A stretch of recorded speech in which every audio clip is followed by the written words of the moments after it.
us. I will be in about 15 minutes.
What's up, friends? My name's Aaron Ciotti. Everybody calls me Ciotti, and Sim Sunday. We're going to do something a little different in Velocidrone and answer lots of questions. So fire away with the questions in chat. Let me get this video stopped here, pull the chat back over, and there we go. If you'd like to ask me a question in chat, what you want to do is what these awesome people have already done here, and just type the name of the channel, which is CiottiFPV. You can put an @ in front of it, but you don't have to. If you type CiottiFPV, it shows up in orange like this, and then I know you're talking to me. Otherwise, I'll assume that you guys are talking amongst yourselves. CiottiFPV.com has a million ways for you to support me. Some of them are paid, some of them are free, like affiliate links. Head on over and check it out if you want me to keep doing this. This has been my full-time job ever since I got laid off at the beginning of the pandemic. And it's going better than it ever has. To all you guys who've joined the Patreon, thank you from the bottom of my heart. For all of you guys that didn't leave the Patreon over the last week and a half that I've been MIA, thank you from the bottom of my heart. Yeah, very cool of you guys to trust that I would come back. But we're moving on. Let's get into the chat here and see what you guys are up to. Chomper saying, hey, Banshee Frenzy. Double A is in the house. Oh, I almost forgot. It's been so long since I streamed. Maniac FPV, Richard, Chomper FPV, Rick Zapata, Frank Nicholas, Mattis Clay, William Barlow, RC Ritter, Richard, Marcos, KD2RDH, Huff 19, Evolved 528, EE Doc, Rob Axelson, RC Ritter, Flying Ram, Alexander Romanenko, Mr. Huggy, Jeremy Hawken, RC Ritter again, Toxic FPV, Jared Hartman, Banshee Frenzy, Jeremy Hawken, Rob Axelson, Soul Brother B, that's a good name, Mattis Clay again, EE Doc, Double A, Jeremy Hawken, and I'm going to stop it there. One more, Drone Pilot, what's up, brother? If you get in early enough and say something in the chat, I'll read your name out. And when other streamers used to do that to me, I would feel good about myself. So get to the chat early and say hi, and then a big gangly fuck will read your name. Banshee Frenzies tagged me and said hello. Double A says hello. Drone... YouTube did the thing. Drone Pilot says hello. Rob Axelson says hook and a blower. Don Ladd says yay Battlebots. Alright. Hold on. If you have any questions about the Battlebots build, here comes a link. It'll explain it all. It'll explain everything you need to know and maybe give you a little giggle. Maybe. I can't guarantee that. But this is as good as I can do for you. Get shareable link. There it is. Actually, let's do this. Let's do this. We're going to go and we're going to add it in here.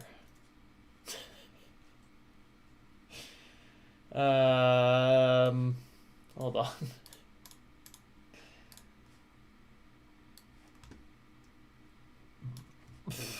Here we go. We're gonna say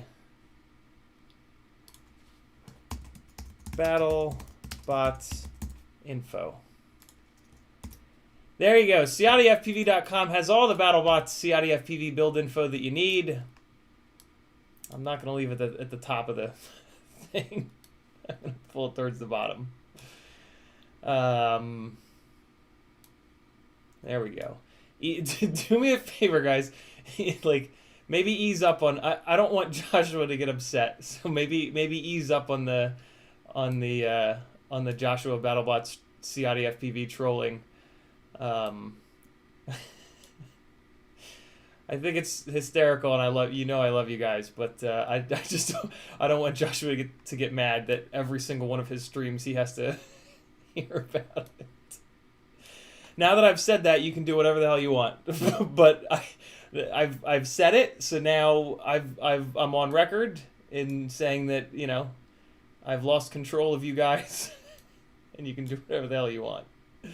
There we go. It's at the very bottom now. Great. What's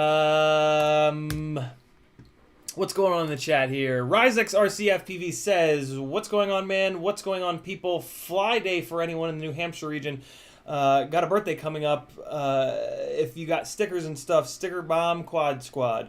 Sure, Ryzex, yeah. Message me your info and I'll send you some free stuff. FPV Hawk says, what's up? Oh, YouTube did the thing. Let me scroll back up. There we go. Soul Brother B says, Roger that. I'll watch every vid till I find the Battlebot build. Alexander says, have you checked out the URAV Blacklight B6 Pro parallel board? Seems like a cool option.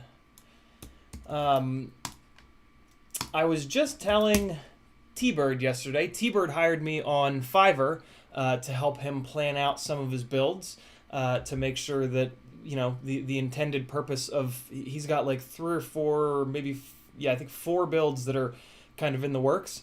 And yeah, one of the services that I offer over on Fiverr, which you can get to from CiottiFPV.com, is helping you plan your build out. I have a conversation with you about what the intended use of the build is going to be, where you're at as a pilot, where you're going to fly it, how often you crash, what kind of materials you crash into, and then I can suggest a setup of parts that's going to work really well for that very specific usage. And yeah, he hired me out, and he just happens to be local, so he came over and we hung for a while. And I helped him out with all that, and now I forget why I was talking about that. Yeah. We got to talking about parallel boards, and I was telling him how it's kind of hard to find parallel boards nowadays. It seems like the retailers are, I mean, if I was a retailer and I sold a product that, like, it's very easy to use incorrectly and burn your house down, I might think about not selling that. This looks like a fairly, this is kind of cool. It's got 4S and 3S output. That's kind of interesting. I don't see any fuses on this, though. Maybe there are fuses built into it. But the fuses are a big deal. So my current preferred parallel board is the Strix, which is sold over on Ready Made RC. This is Strix also made the Bardwell board.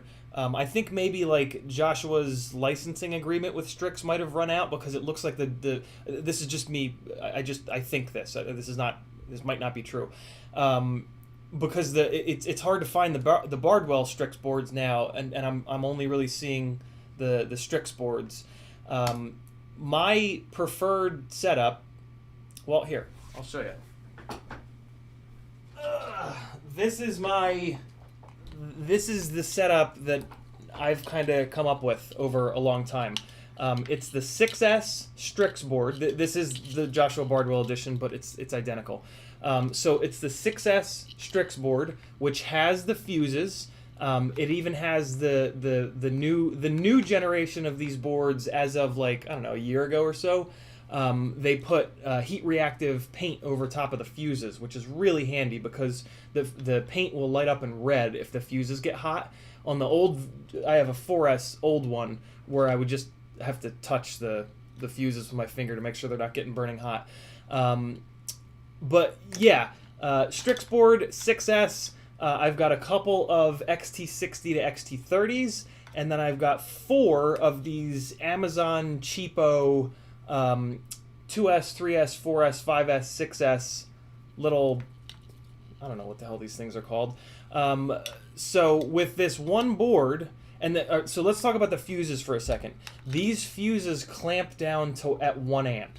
So what you can use this board for is equalizing all of your batteries, so that they when you come home from flying and you've got some packs that are like 3.7 per cell, you've got others that are 3.75 per cell, you've got others that are maybe 3.9 per cell.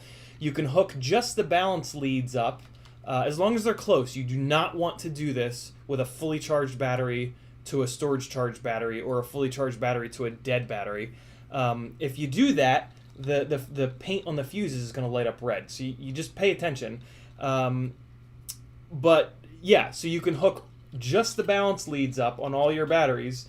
All the fuses will clamp down to 1 amp, and it'll pass 1 amp in between those batteries to equalize them all, and then you can charge them, and that's really what you want to do before you charge them. The other thing, though, that you can do, which is really nice, is if you have a battery that drops a cell, you can take a battery that's at storage voltage, or sometimes two batteries at storage voltage. I mean, technically you could do 9 batteries at storage, but there's no reason to. So hook up a couple batteries, 1 or 2 or 3 batteries at storage. Now I'm up to 3. Jesus. And then you hook up that battery with the dropped cell, and you just stare at it, because like there's a chance that battery with the dead cell is going to catch on fire and burn your house down. So don't snooze if you're doing this. Just stare right at it.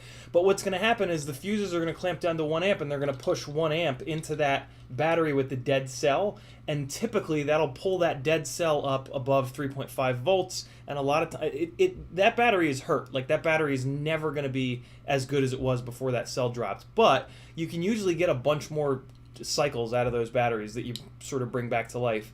And then with these things, you can also hook up. I can use this board for anything: 2S, 3S, 4S, 5S, 6S. And yeah, it's just like this one happy little squid-looking thing can kind of do it all. So there you go, and that's the Strix board. I can't recommend a parallel board that doesn't have the fuses in it, because if you screw up and you accidentally hook a fully charged battery up to one of these Strix boards with the fuses are going to light up red, and they're going to really save your ass from something really bad happening, potentially. It could still go bad, but it's another layer of kind of protection. So yeah, I'm a really big fan of this Strix 6S board, and my God, the price came down. I feel like I paid like $50 for mine. $25 is a good deal. All of that being said, be careful using parallel boards. It's dangerous. You have to be paying attention. What you should really do, like, and this is what I do, is next time you're doing an order, get a couple of these stupid little battery checkers, right? You should all have one of these, or 2 of these, or 3 of these already. Get a bunch of these. They don't cost anything, and you're going to lose them. Get like a half a dozen of these and put them everywhere so that you always have one. And so that it's not like, oh, I can't find it, I'll be fine, right? That's when the house burns down, when you can't find your little checker and you go, oh, I'll be fine just this one time. But yeah, when you get home, you hook each battery up to this just so that you can really quickly make sure that a fully charged battery hasn't snuck its way into your discharged batteries, because that's when bad things happen. So yeah, you take all your batteries that you just flew out of the bag, you hook this up to them, you make sure that they're all within, like, you're going to have batteries that are like 3.5 per cell. You might have 1 or 2 that's like 3.4 per cell. You might have some that are 3.6 per cell. That's an acceptable range. If you pull a battery out that's like 3.8 per cell, that's a little high. You don't want the range to be that big. You want all of your batteries to be within like, 0.1, 0.2, 0.3 at the most, I would say, volts per cell, similar. So yeah, the Bardwell board, I've done it enough where I will go a range of 3.4 all the way up to 3.8. And the fuses in the Bardwell board have been flawless, and they don't get hot. Taking a 3.8 per cell battery and a 3.4 per cell battery, those fuses don't really get hot. So they're, yeah, in my mind at least, that's not that big of an issue. And they're clamping down to 1 amp, so it's not like the problem with the parallel boards that don't have the fuses is when you take that 3.8 per cell battery and hook that up to the balance lead, and then you take that 3.4 per cell battery and hook it up, instantaneously it's just like a car crash of electricity, right? Whereas the Strix board has the fuses, and they clamp down to 1 amp, and they will only pass 1 amp from the more charged battery to the less charged battery. So there you go. Be smart with parallel boards. Don't snooze on them. They'll burn your house down straight up.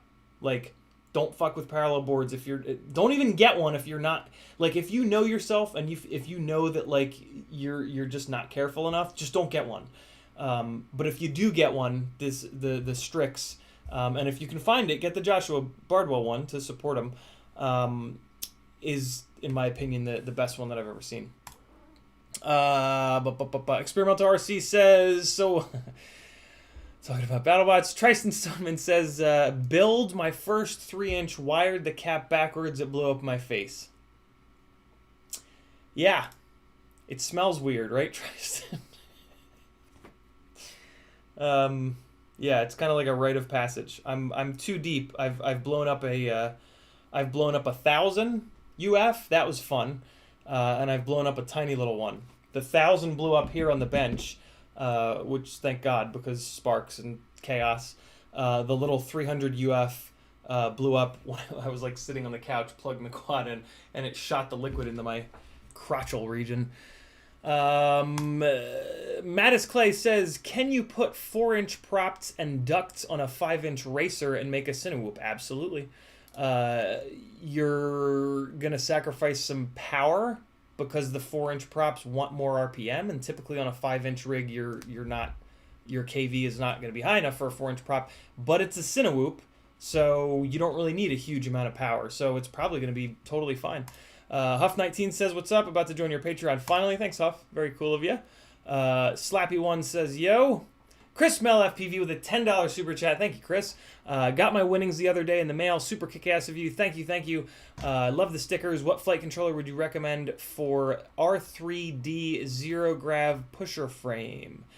Chris Mel, at this point, the only AIO that I can find that kind of ticks all the boxes is the, for me, is the Newbie Acro B brushless V1, which is not in stock.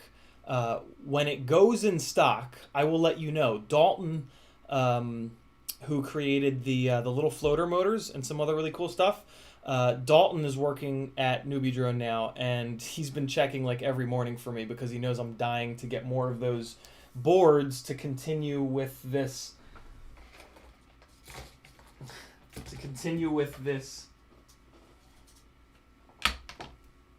Tiny Cinewhoop adventure that I've been on, to figure out the best matched motor to prop to all up weight to carrying an Insta360 Go that we've been talking a lot about over the last few months.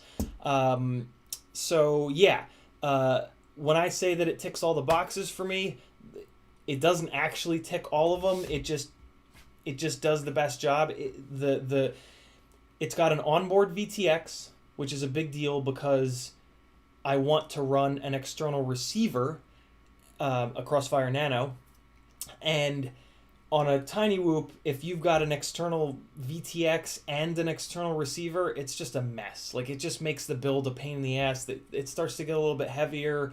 It just sucks. There's just not room to really do it. It's kind of either or. The onboard VTX on the Newbie drone works really well. It goes up to 100 milliwatts, which is totally fine for a tiny whoop, right? They don't go very fast, so you can't really get very far. And then the ability to hook up a Crossfire means that at least your control link is going to be good. Basically, just anything other than SPI. It has an MPU 6000 gyro. It's made by Newbie Drone, so it's good quality, right? The Happy Model AIOs are made by Happy Model, and the nickname for Happy Model is Crappy Model. There's a fourth thing that I really like about the Acro B board, but I forget what it is. The thing that I really don't like about the Acro B board is they use proprietary plugs. But I do have a sort of, I mean, the easy solution, not easy, but the solution that anybody can do to that is direct solder the motors, which is a pain in the ass, but it's doable. I'm going to be building little adapters with their proprietary plug to the regular motor plug, so that I can do this motor testing a little bit more easily. Yeah, so there you go. Happy Model did just come out with a version 2.2 or something. I saw it over on GetFPV. If you're going to order it from GetFPV, go to CiottiFPV.com. There's a GetFPV affiliate link. You don't even have to buy the product that's there. Just click the affiliate link button, and then I'll get a 6% kickback on your order. There's a bunch of affiliate links. They all work like that. Yeah. they just came out with a board, and it does have the built-in VTX that goes up to 100 milliwatts, but on the Happy Model board, they made the terrible decision to offset one of the motor plugs, and in doing so they put a boot, but instead of doing what they should have done and put this motor connector, oh god, you guys can't see it at all. Instead of doing what they should have done and put this motor connector where it belongs, which is close to the hole out here, they decided to put a little bind button here. And what they've done is they've created a situation where you can only use the Happy Model board with the Happy Model frame. And the Happy Model frame sucks. The Cockroach frame and the Meteor 65 frame are a lot better. So yeah, it's really a shame, because I would actually be willing to deal with the lack of reliability of Happy Model products if they hadn't done that. But they did that, and that makes that product, that AIO, completely worthless in my opinion, because literally you can't put it in any frames. It doesn't clear the Cockroach 75 frame, it doesn't clear the Cockroach 65 frame, it doesn't clear the Meteor frame, it doesn't clear any of the Zero or Red Shifters frames. I can't make this shit up. Double A says, thank you. It does stir the feels. Nice. Nice Double A. YouTube did the thing. Scrolling back up.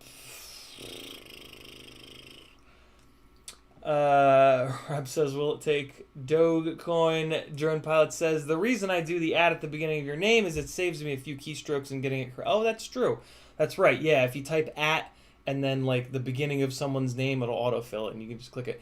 Tiago in the house, he says, does Joshua know the story? I've sent Joshua the link twice now, but I know he's a busy guy, so I don't know if he's had a chance to actually watch it or not. The people that I've sent the link to that have watched it have all like replied back and been like, holy shit, that's the funniest thing I've ever seen. So I have a feeling he hasn't watched it yet, but maybe he will at some point. At some point, he'll find out the story. That's for sure. Drone Pilot says, wait, no, we got that. Test Pilot ERB is here. Don Ladd says, Joshua thinks it's funny. He's in on it. Okay, cool.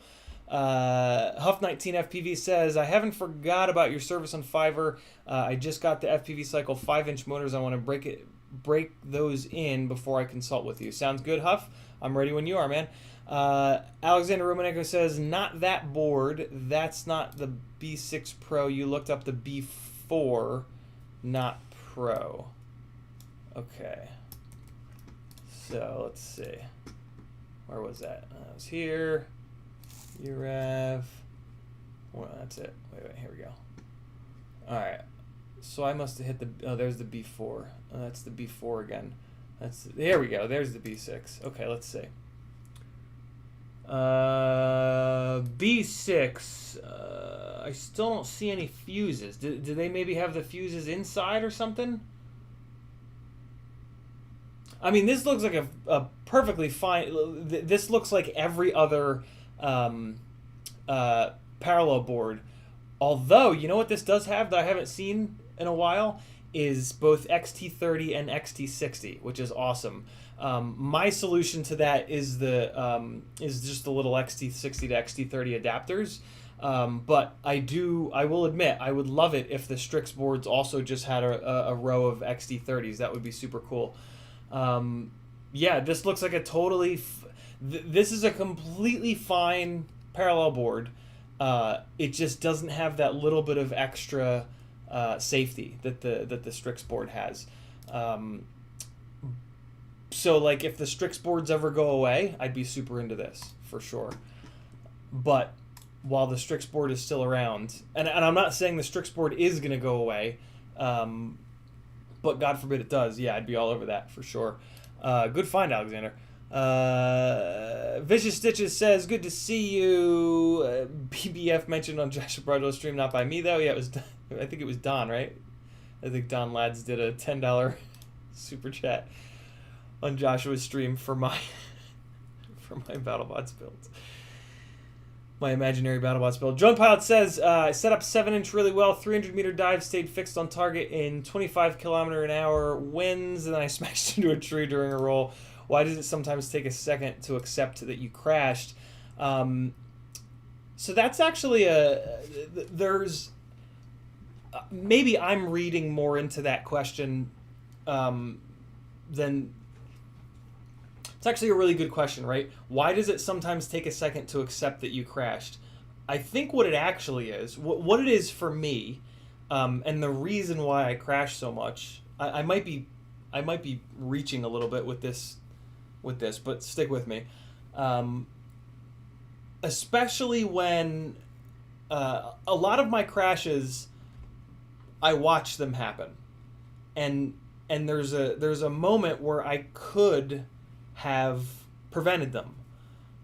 Some crashes I don't see coming. When I start to get really comfortable and do a lot of the sideways sliding stuff and backwards sliding stuff, I just won't see a pole, and it'll just hit the back arm, and there's nothing I can really do about that. But most of the crashes where I can see the thing that I'm about to hit, typically I've made the decision by that point to stay in it. And it's kind of it's maybe a bad habit for motorsport. Like with motorsport, when you get to the point in the corner where you pick up the throttle, you commit to the throttle, and then if you have to come off the gas pedal, it's going to upset the car, and it's going to basically just ruin the exit of the corner. So after a while in motorsports, you just develop this weird, like, kind of sixth sense as to, and the best way to get out of a corner is to pick the throttle up as early as possible so you can get the best run out of it and carry that speed down the straight. And it makes a huge difference if there's a big long straight at the end of that corner, right? So one of, like, the metas of motorsport, after you spend years and years and years and years doing it, it sort of just becomes this game of, like, who can pick the throttle up the earliest and stay in it. So it becomes this thing where, like, eventually, like, I got to the point where it was like, when I would pick up the throttle in the middle of a corner, I was making that commitment, and, like, if that sent me up over the curbing into the goddamn grass, then so be it. I'm still in it. like I'm not letting go, and I'm gonna try to drive through it to continue to get that run out of the corner. I did motorsports that were more like time trials, so I was typically in a situation where, like, if I didn't do that and I chickened out, the whole run is gone. So it really, like, autocross and time trial kind of stuff really benefits you from just being brave in that respect and just making that commitment and just getting in it and staying on it and trying to drive it out. That just kind of naturally happened with flying for me, I guess, because it was already in my brain. But what it does for flying is it can potentially, like, you've strung together a couple interesting things, and then there's a branch coming, and you just don't know if you're going to clear it or not. Like, as you fly more and more, your like, perception and your ability to know whether or not you're going to hit that branch gets better and better and better. But there's always a little bit of, like, and, like, as you get better, that margin of error kind of narrows, and so, like, you can take bigger chances, I guess is what I'm trying to say. But a lot of my crashes come from, like, kind of seeing that and just deciding, like, no, I'm in it. I'm gonna either crash and it's gonna ruin this flow that I'm in, or I'm gonna make it and it's gonna save the flow that I'm in. And it, your brain does the math of, like, hey, am I broke right now? Is this my only rig, right? There's a million things that kind of go into that. But I don't know. What Drone Pilot said there just kind of triggered that. And I don't know if I've ever really talked about that. So, yeah, that's one of the reasons why I tell you guys, crash. Like, crash a lot. Crash all the time. We can fix these things inside, in the warmth, without bloody hands, without thousands of dollars of broken body panels or wheels or engines or suspension components. take advantage of that, right? Like take advantage of the things that are kind of specific and really good about this hobby, and crash a lot, because what you're going to find if you push yourself like that is that in a lot of those cases, especially like once you get really good, there comes a point where it's like, this is going to hurt, and you're pretty good about that. But up until like, I don't know, 2 or 3 years in, there's going to be a lot of situations where if you just decide to stay in it and commit to it, you'll come out of that and you will miss that branch or brick wall or whatever it may be. The problem then is, as soon as you clear that, you go, "Oh yeah," and you stop flying for a second, and then you ruin the flow that you were in. So that's the next thing that you need to learn is to, like, and I still do it to this day. Like, I still go through the gap that I didn't think I was going to make it through, and just have this moment of like, "Oh yes, wait," and then jump back into it. But yeah, I don't know. It made me think of that, and hey, there you guys go. That's an example of what I want to teach you guys. I own the domain The FPV Instructor. I was a high performance driving instructor for many years, 7 or 8 or 9 years, and teaching people how to drive faster, more safely, and have more fun. And I want to do the same for drone pilots. And I'd love for all you guys to see what that's all about. It's over on Fiverr. It's one of the gigs on Fiverr. CiottiFPV.com will get you there. Yeah, it feels good to be a good pilot, right? Like I see a lot of you guys like, "Oh, I'm a shit pilot. Oh, I'm a shit pilot," and I get it. I used to say that all the time, and I used to feel like that all the time. I used to work with drivers that would say that all the time. I would get in the car with them. They'd be, I've only been doing this for like 2 or 3 events, and I'm not really good. And I'm like, well, you're going to get a lot better here today. And yeah, go figure. Somebody with many years of experience dropping some of that knowledge on you can make you fly better, faster. So check it out if you'd like. I would love to work with all of you lovely people. Don Ladd says, just had a phone call from the police. Some twats picked up my flying gear. Picked up flying one of my rigs. He hit a car with it. Got to go there tomorrow to look at my gear. Hopefully, oh my God, Don. I mean, at least you'll get it back. That's kind of scary that somebody hit a car with it. Jesus. Don Ladd's had his gear stolen out of his car. And it sounds like it's been found already. That's ridiculous.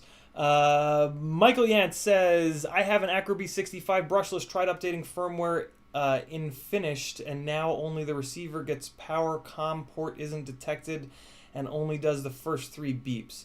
Acro B65 brushless. Not Michael, Mitchell. Mitchell, the problem is more than likely that the newbie drone stuff requires newbie drone specific firmware. So get in touch with Newbie Drone. They will send you the link to the specific firmware. You can't just go in Betaflight and download like regular old Betaflight. You have to use their firmware. So get in touch with Newbie Drone. They'll get you sorted out.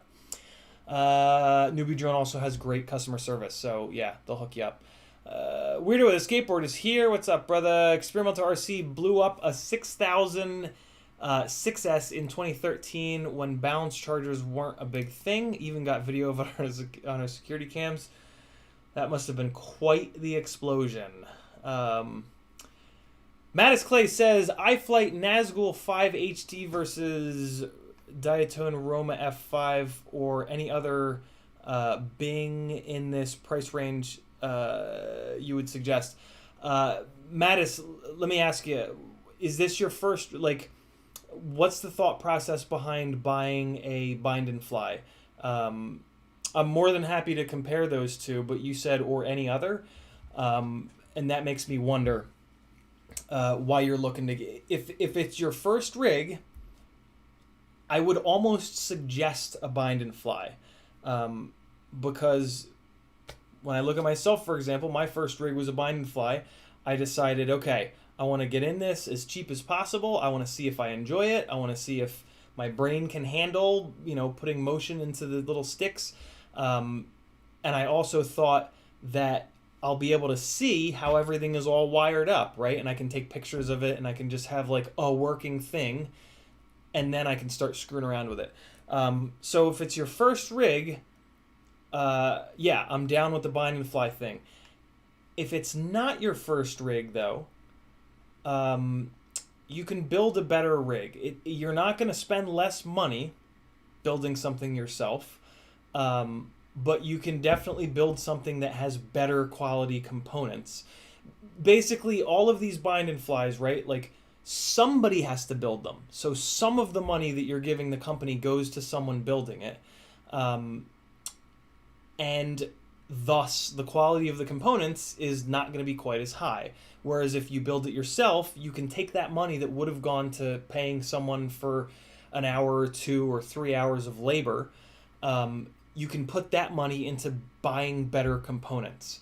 And the other thing is that you're going to crash and you're going to blow components up and you're going to have to pull it apart. And at that point, you're just building it anyway. So I really do think that, like, buying a bind and fly initially to get yourself started is potentially a really good idea, especially like if you don't have any electrical experience or any soldering experience. But yeah, after that first rig, I think it's a really good idea to then build your own rig. And then we're going to talk about the glide frame, which is the frame that I've found to be really the best mix of cost, strength, adaptability, just general use. The glide frame is what I fly, and I've flown a ton of different frames of all different weights and sizes, and the glide frame has risen to the top. And yeah, so if you decide to go that route and build it yourself, scroll down in the description. I have pretty much my entire build down there in affiliate links in the gear I use and trust section. But if it's your first rig, like I said, I'm more than happy to take a look at the Nazgul and the Roma to see which one is better. All that being said, I know that those are both really good. So like if you just close your eyes and point at one, you're not going to be disappointed. Almost all of the bind and flies nowadays are shockingly good. So there's kind of no wrong answer, to be honest. But at the same time, yeah, more than willing to take a look at those two to figure out which one I think would be a better choice. All that being said as well, I've not flown or physically seen or anything with either one of those rigs. So I would literally just be going to their websites and kind of like looking at the design and making some assumptions and some guesses. If you want if you want some actual reviews, just search for the names of those rigs here on YouTube and you'll find a million people who have actually flown them. I'm not big enough to the point where anything gets sent to me, and I also can't afford to buy any of these rigs. But yeah, if you just want my opinion based on the specs, I can do that. Richard says, on my 3-inch, I don't know if my I-term is high. It flies fine. I get mid-throttle Jello. My P-terms are around 35 to 40. D-term in the 30 to 35. But my I-terms are in the 80 to 85 range. Any insight? Richard, I have not needed to touch I-term on a rig in about 2 years. I think 80 to 85 seems like the stock values for I-term. So yeah, unless you've already screwed around with I-term, I would just leave it alone. Betaflight's default for I-term is very, very good, and I-term is the adjustment that makes the least amount of difference. Like, you can push your I-term up and down by like 20 points and feel no difference. So yeah, it's probably absolutely fine. If you're getting mid-throttle Jello, look for vibrations. Vibrations plague micros. Make sure that your flight controller is properly soft mounted with nothing, no wires like bouncing into it. Once the whole rig starts shaking, the rigs start shaking when you arm them. Like, we're flying around vibrators basically. And then check your motors. If you've got motors that are notchy when you turn them by hand or coggy, those motors are never going to fly right, and you're never going to get rid of that mid-throttle Jello. You need to get smooth running motors on a micro in order to get good flight performance. your P gains and your D gains are pretty low. 35 to 40, 30 to 35 is very low, which is what leads me to believe that you've got notchy motors on that rig. If you put smooth motors on it, you can usually get your P gains up into like the 40s, 50s, 60s, and you can match that with the D gains, and then you can actually have a micro that flies well. If you want some more info on how you can figure out if your motors are notchy or not, I've got a video called, an edit called Testing Motor Notchiness here on the channel. If you've got an iPhone, you can flip your iPhone into slow motion mode, and it'll collect like 240 frames a second, and then you can just spin the motor and look at the reaction when it stops. You'll see it in the video. Drone Pilot says, if you see my 6S battery, I was very lucky it didn't explode in the crash because I bent like a banana. One cell died. Thankfully, auto cell bat selected, and the start tones so rolled out. YouTube just did the thing.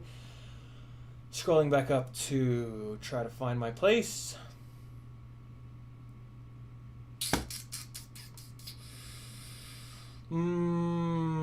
Thanks, YouTube, for doing this all the time. Drone Pilot says, of the treetop. Oh, so rolled out of the treetop. Nice. Vicious Stitches says, with your shark bite, did you do the firmware updates for the RX and TX? I still haven't done anything with the shark bite yet, Vicious Stitches. Soon. I have decided that it's going to go in the Cinesplorer. It's going to go in one of the Cinesplorers. Not sure which one. Because it doesn't fit properly in the back of the Glide, which really sucks.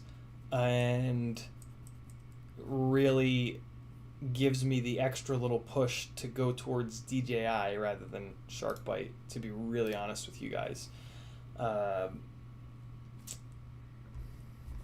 Yeah.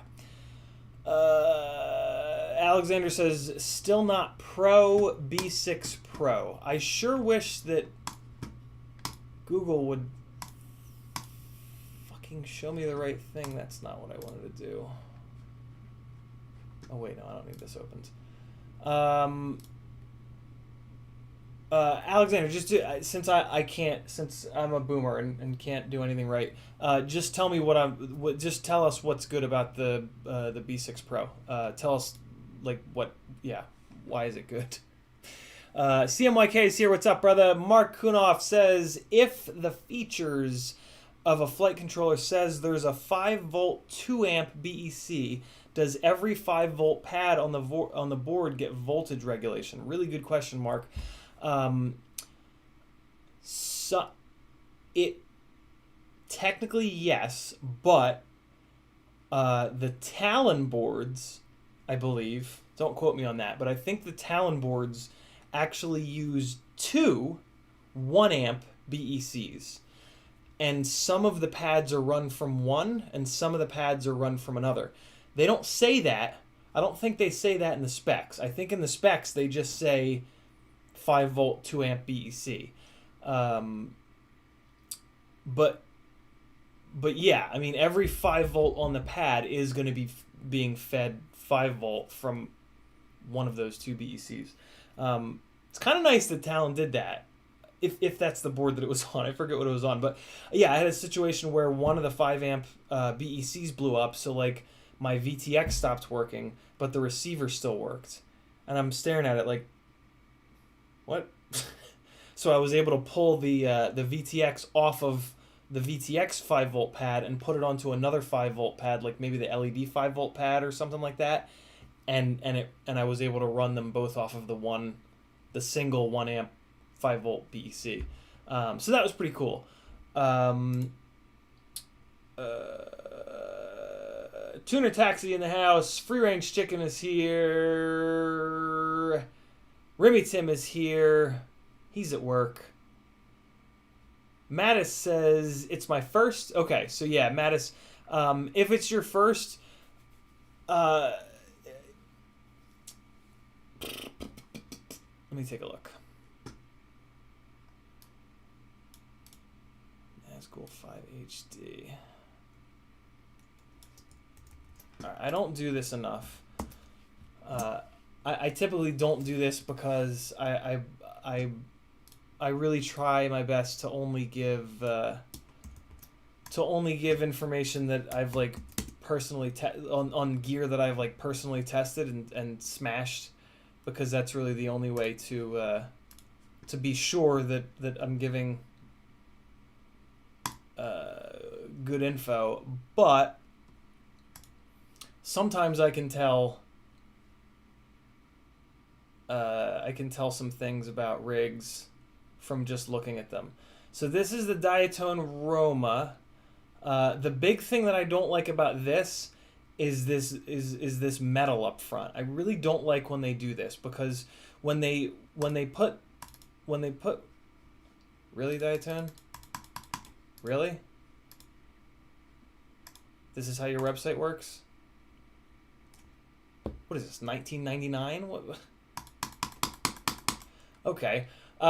So when the front is like that, you have zero adjustability of the height of the build.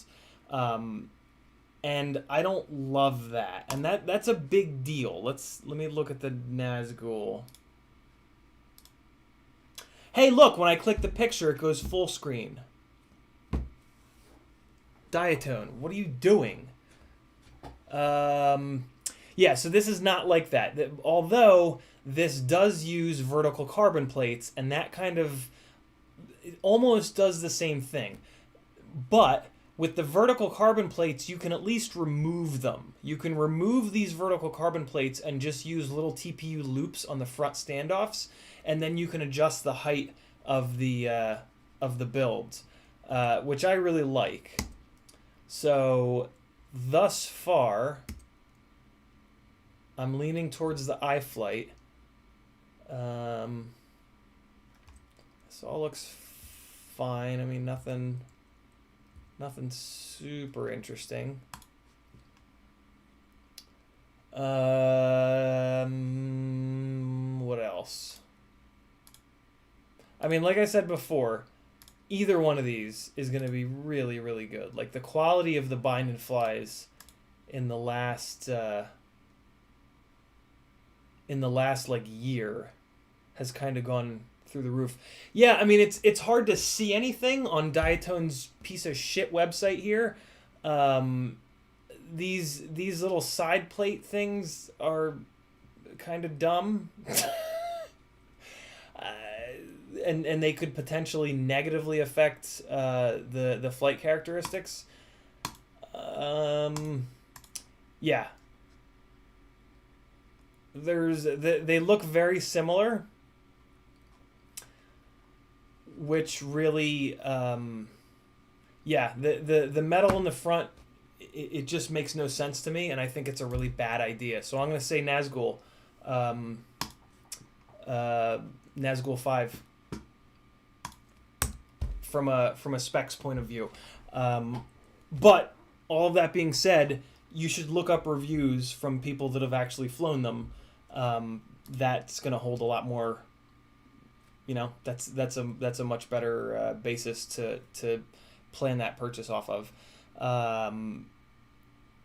What else do we got here? Electric Vulture says, "Is it possible to make?"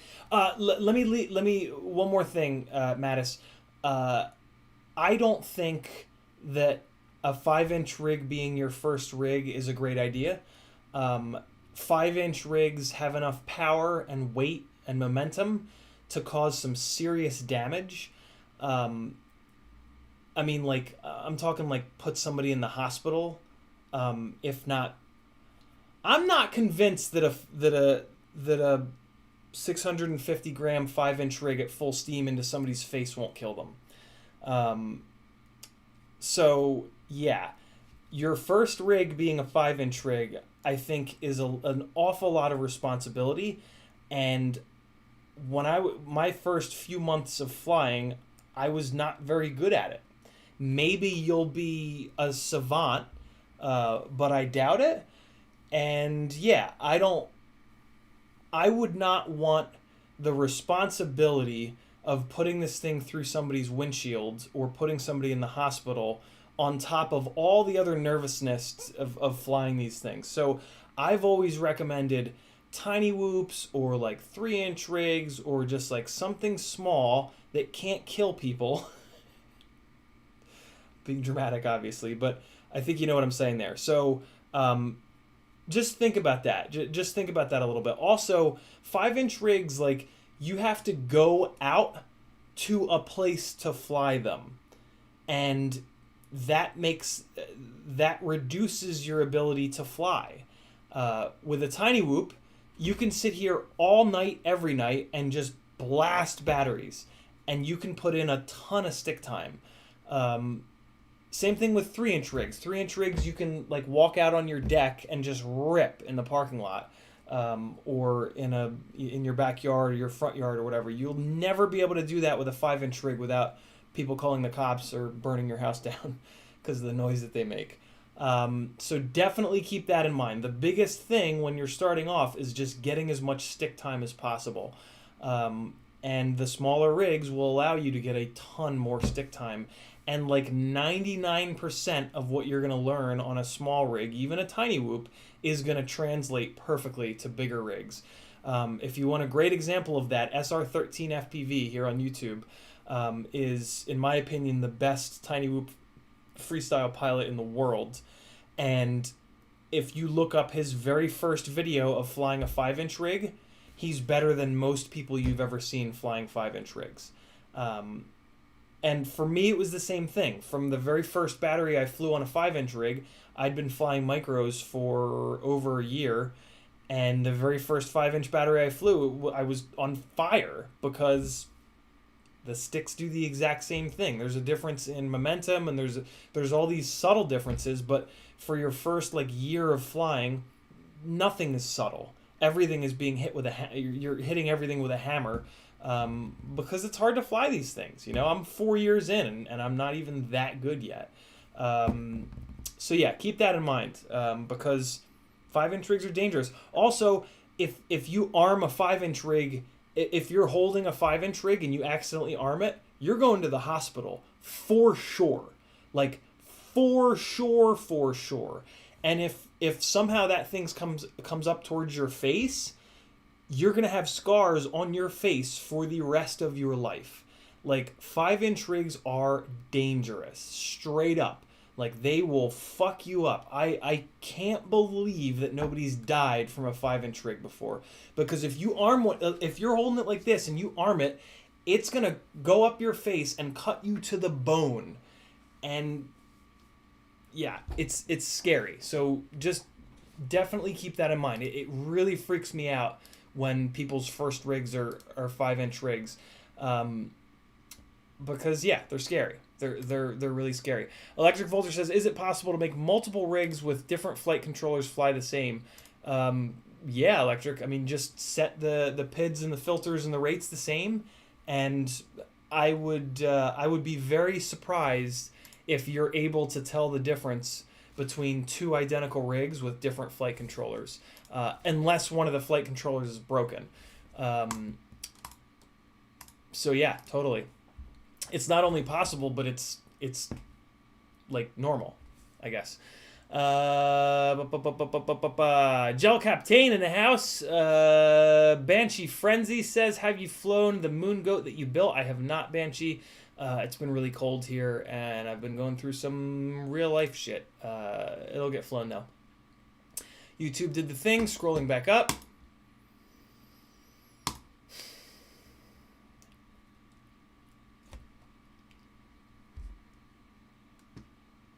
There we go. Richard says, that's what I've been thinking on iTerm. The F20s are pretty notchy. I've been playing with the filter sliders at this point. Thanks. T-motor F20s? I thought that the usually the T-motor F series of motor are actually very smooth. I might even have an F20 in here. Here's an F30, and the F30 is extremely smooth. There's an F20. Yeah, very smooth.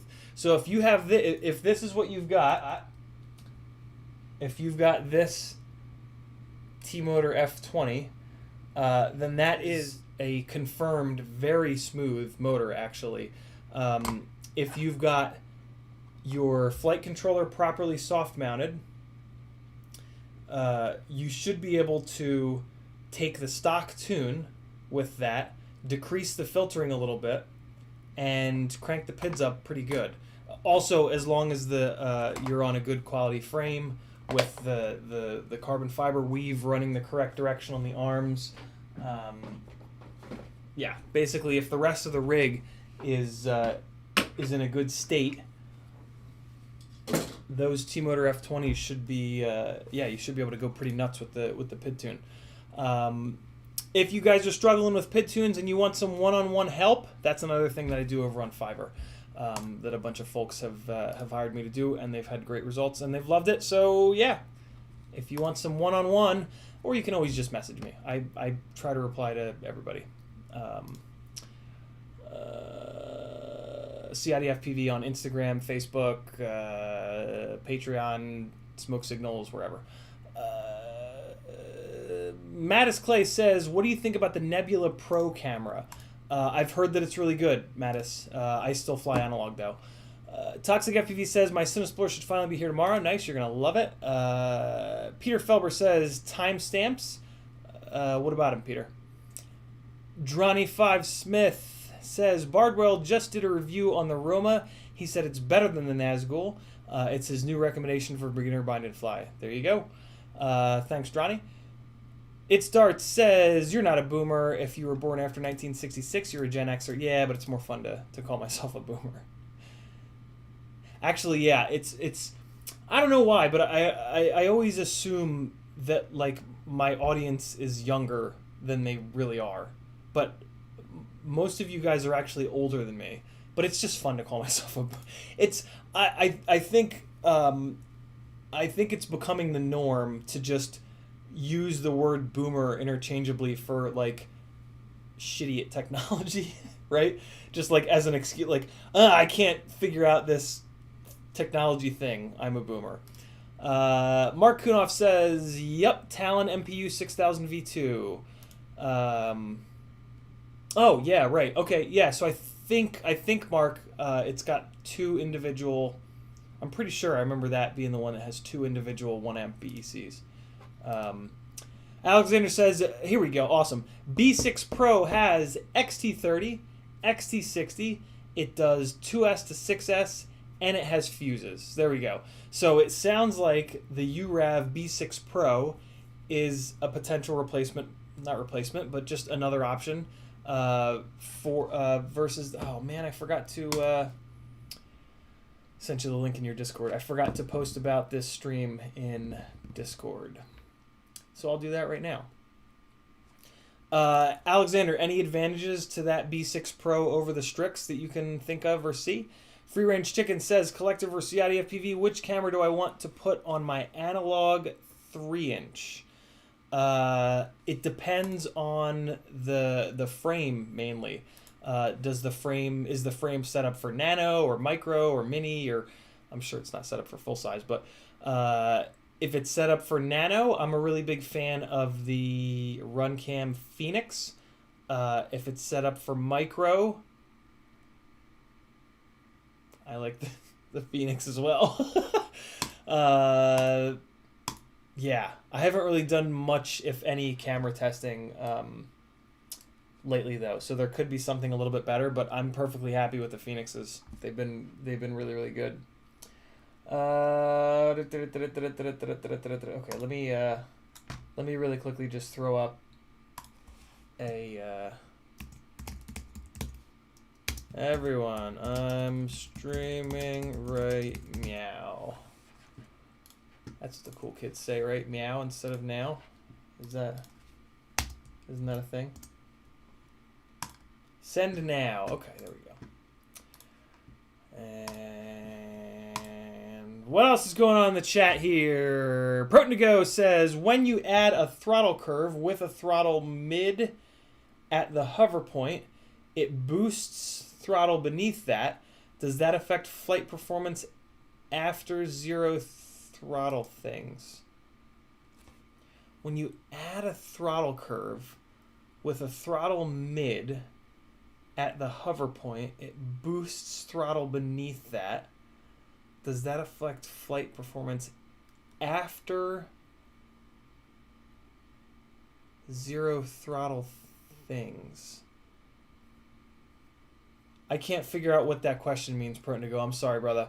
Can you try to word that in a different way? I'm just not able to understand it. My brain is very smooth.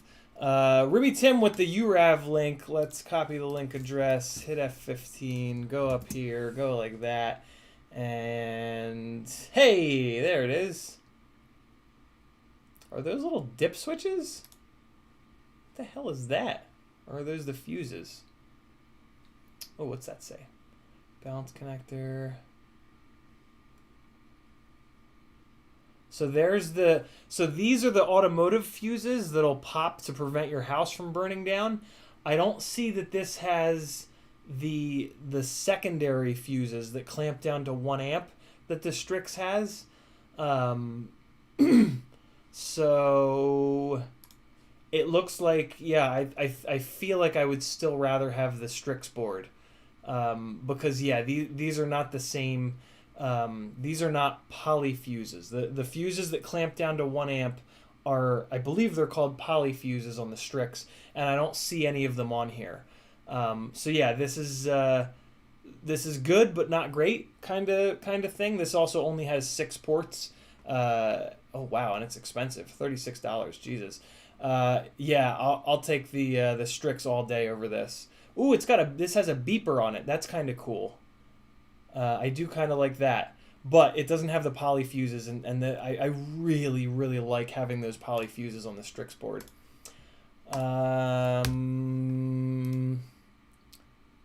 Thanks for that link, Daniel.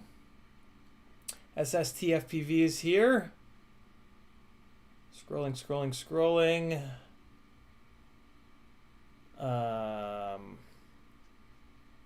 Drone Pilot says, I couldn't agree more with flying whoops or something like that when you're new to the hobby.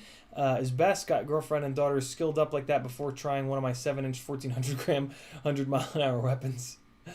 Yeah, I don't want to see anybody get hurt, man. Like I've seen too many pictures of people's legs with deep cuts, like some down to the goddamn bone, just like all the way up their leg, from a 5-inch rig that they armed inside their house when they were new and didn't know what they were doing, and they had to go to the hospital and spend thousands of dollars on reconstructive surgery. Like, yeah, that's not a great introduction into the hobby. Peter says, a few weeks ago you realized scrolling back to where you left off was easier if you looked at the timestamps. Yes, good call, Peter. Thank you for the reminder. Robbie Lennon is 16. There we go. So to Robbie, I am a boomer. Gel Captain says, I'm older, 46, definitely looking older. Richard says, my gyro slider is at 1.9 and my D-term multiplier is at 1.1. I'm slowly bringing the D-term slider for less filtering. So Richard, I want you to match those sliders up. Put both of those sliders at 1.2, and so I mean, do all of the mechanical things. Richard, if you're on my Patreon, I have a couple really good articles that I've written in there. At the top of the Patreon page, you can click Tech Talk, and that'll sort all of the posts on there. In the Tech Talk section of posts, there's a couple of really good filter tuning and PID tuning. Super basic, super straightforward, like no confusing, like this is why it's happening, just basically like do this, then do this, then do this, then do this, then do this, kind of descriptions that'll really... PID tuning can be very confusing, but it doesn't have to be, because there's a sequence of events that you can do that are very basic that will get your tune to about like 98% perfect.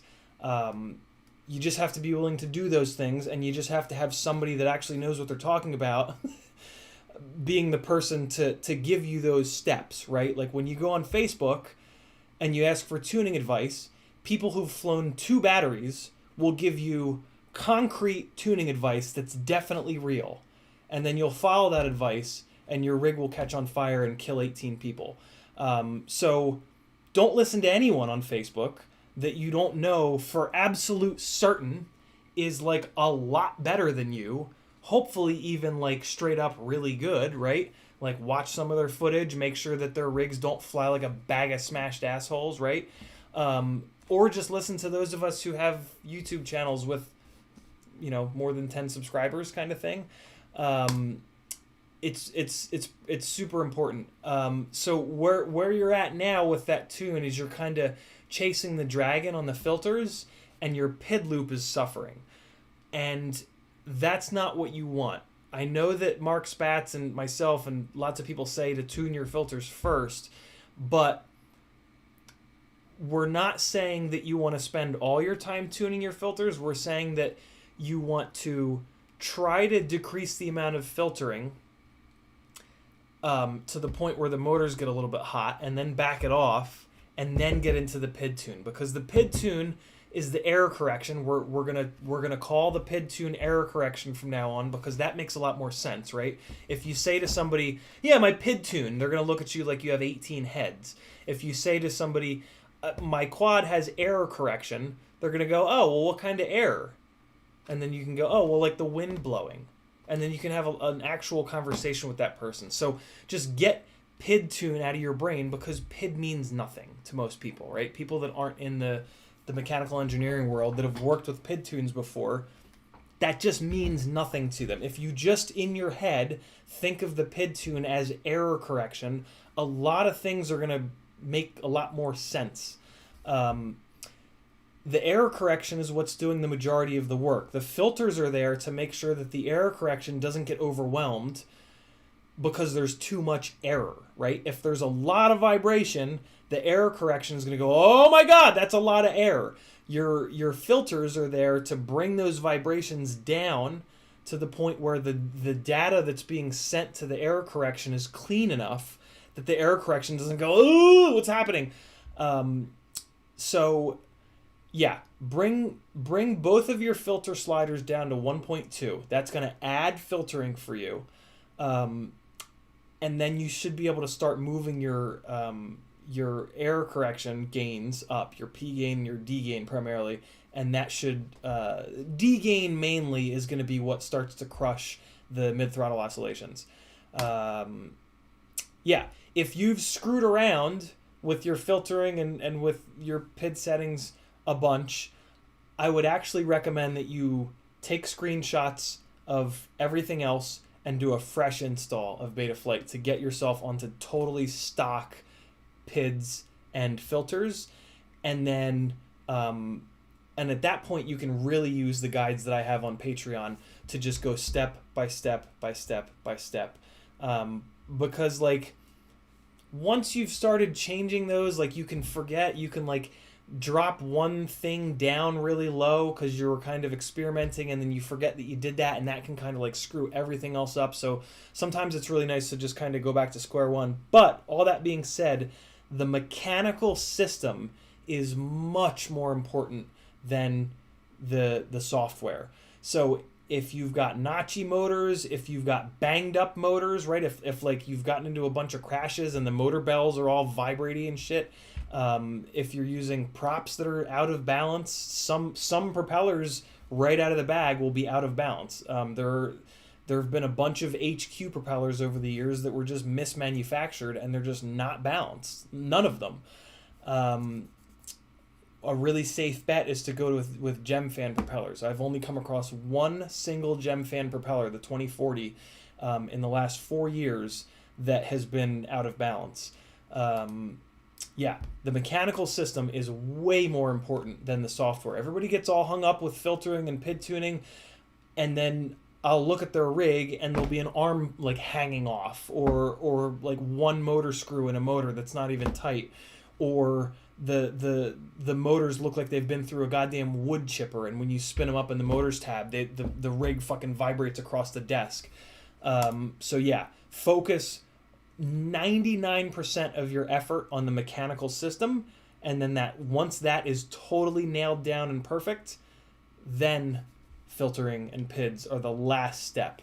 But without a good mechanical system, the filtering and the PIDs are going to be a complete nightmare, and you're going to waste hours and hours and hours of your life, whereas you could have just bought a $15 replacement motor and have something that flies 1,000 times better and saves you 2 or 3 or 4 or 5 or 10 or 20 hours of your time, right? What's your time worth?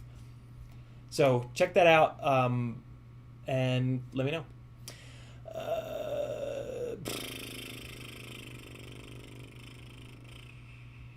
Maniac FPVs here. Weird with a skateboard says, I think I'm getting the hang of the streaming thing this time. I actually remembered to get a visual.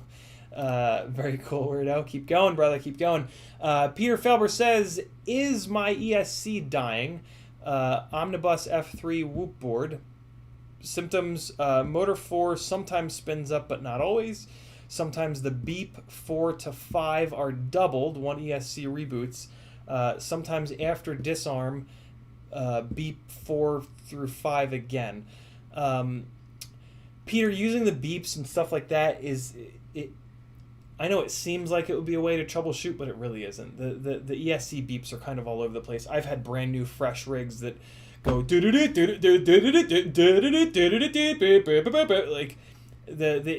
unfortunately you can't really learn anything from the ESC beeps, but motor 4 sometimes spins up, but not always. That's where you need to focus your effort in troubleshooting that ESC. And the easiest thing to do is take motor 4 off and switch it with any other motor and see if the problem, right? Because then you're gonna identify if it's the motor or if it's the ESC. And that's kind of it. That'll then you'll know it's either or, and you can move forward. Remy Tim says something that scrolled off the bottom of the goddamn screen because YouTube doesn't know how to make a live stream chat work right.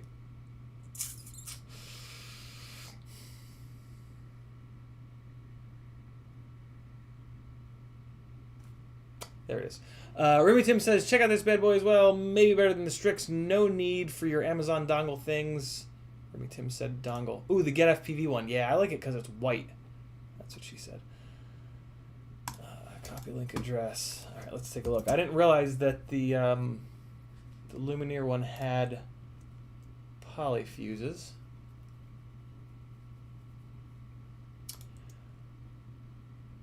Okay, cool. Wait, I'll show you guys. Wow, $43. Jesus Christ.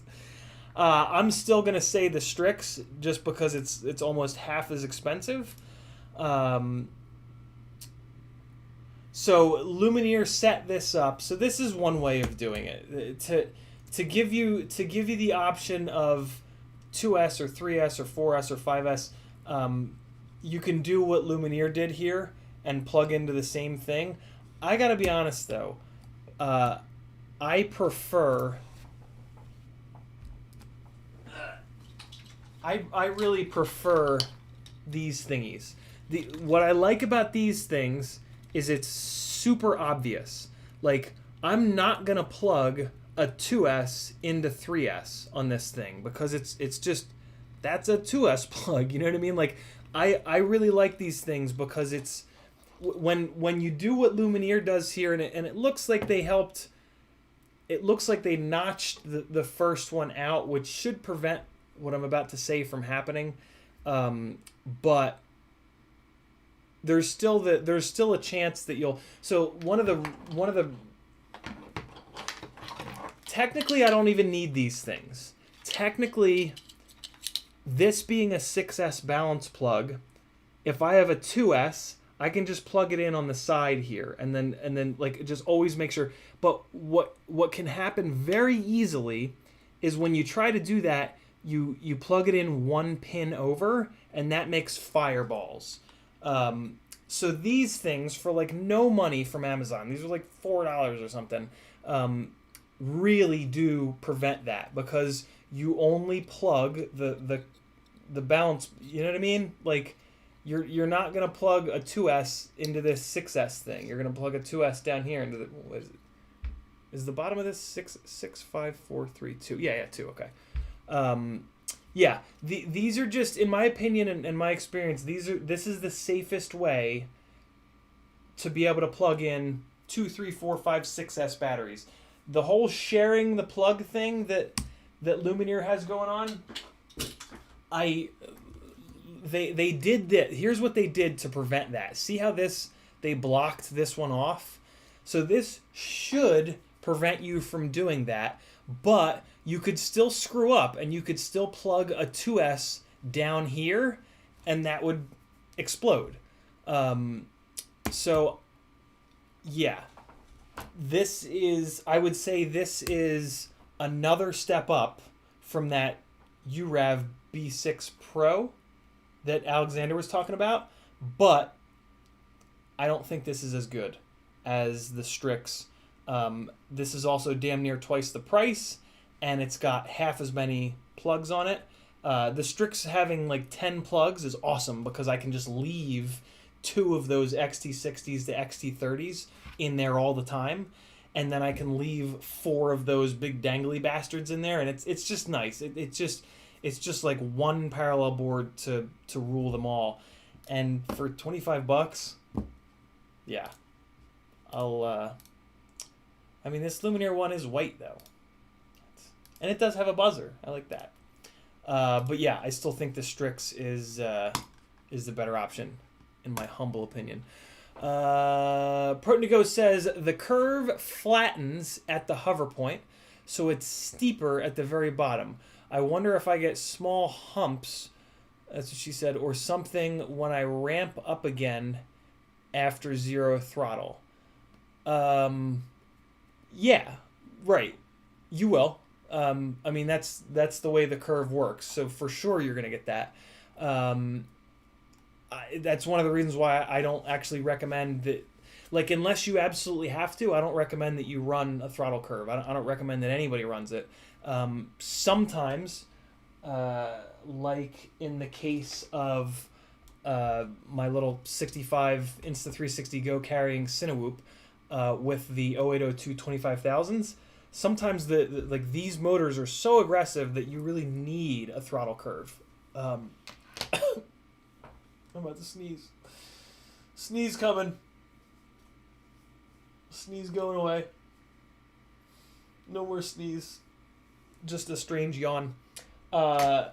Yeah, so I don't think you should run a throttle curve unless you absolutely have to. And what you're describing is one of the reasons why I don't typically recommend them or run them myself. Ruby Tim says Lumineer says the parallel board clamps to 2 amp on the balance ports, so they must have polyfuses built in. That's cool. I would rather it clamp at 1 amp, to be honest with you, just for a little bit more safety. Mattis Clay says if I do it with ducts or with 4S on 6S rig.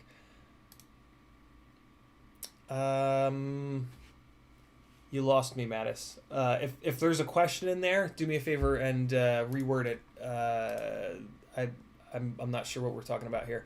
Remington says Lumineer board has both automotive fuses and thermal fuses. URAV advertises the same.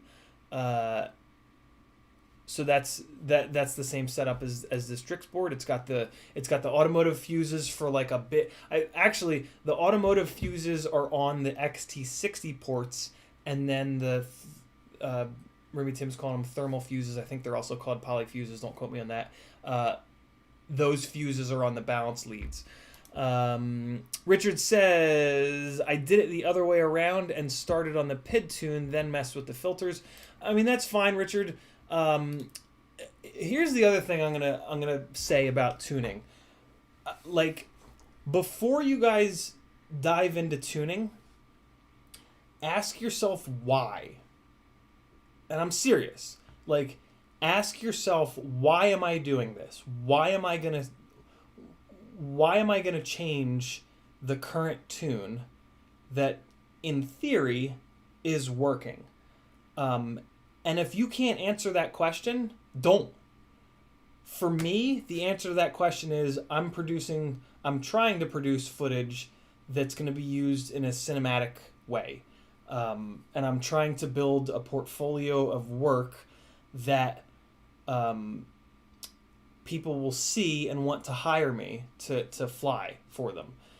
If you're just flying for fun, I don't really know why you would tune. Unless like the motors are getting hot, which they probably aren't. The stock Betaflight tune is beautifully safe, and a safe tune will actually keep you up in the air for longer. And if you're just flying for fun, to me, staying up in the air for as long as possible is the biggest thing, right? Like a sloppy tune is going to handle problems way better. So always keep that in mind. Like there's a misconception in FPV that like, oh, okay, I know how to fly now. Let's get to tuning. Tuning is going to make me way better. It's not. It's actually going to make you a worse, believe it or not. The better your tune is, the worse you're going to be as a pilot, because you're not going to have to fly around the problems. So if you really want to get better as a pilot, leave the tune alone, learn to fly around the problems in the tune, and then if at some point there's a good reason for you to put a better tune on it, you're going to be a better pilot at that point, and you're going to understand how to fly around prop wash, how to not have these weird little like bobbles when you pick up the throttle or chop the throttle. So keep that in mind. A lot of people get really, really, really hung up on tuning and waste a lot of time obsessing over it with no gains whatsoever. If you're posting your footage for other people to watch, I get it, and I'm totally in. And like when you have a really good tune, other people will be like, oh, your tune's so good, and awesome. If that makes you happy, then go forth and tune the shit out of your rigs. But if you're flying for you, which I suspect a lot of you are, because that's one of the beautiful things about FPV, leave it alone. Leave a sloppy tune on. Understand that you're going to have to work harder, but you're going to be swinging with a weighted bat, and you're going to get better faster, and you're going to learn all of these situations. And here's the other thing. Even the best tune, like even the absolute most dialed in tune in the world, you can still get it to prop wash. You can still get it to do, like, especially if you're a sloppy pilot that maybe hasn't flown with a rig that's had a shitty tune, you're still going to be able to put it into these scenarios where that really good tune has a really hard time.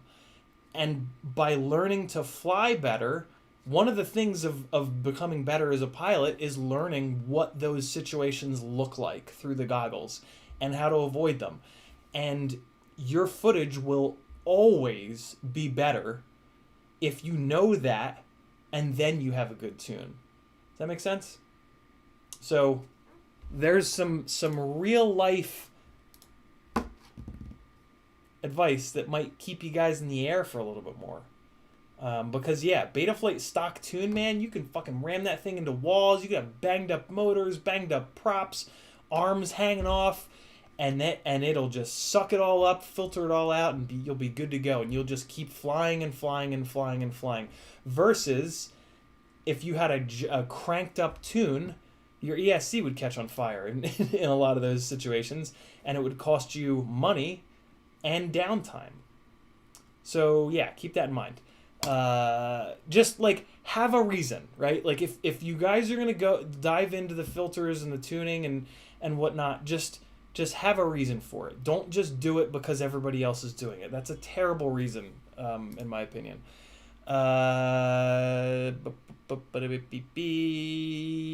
Richard says, I hear what you're saying with factory presets. I strictly mess with sliders at the moment. That's great. That's really, really good, Richard. If you stay on the sliders, you can't really screw too much up. So that's really, really good.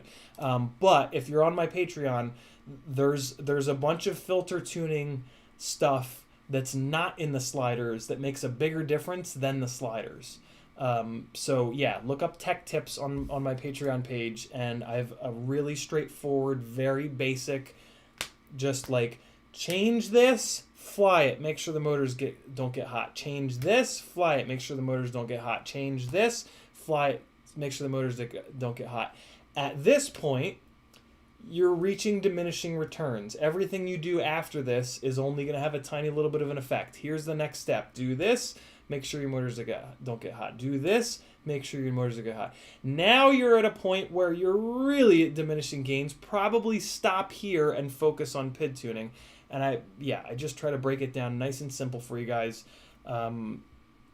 Because, yeah, there's no reason to not... There's a lot of fear, uncertainty, and doubt around filter tuning and PID tuning. And there doesn't need to be. It's not that complicated. Fucking YouTube. Come on, man. God damn it. Scrolling back up.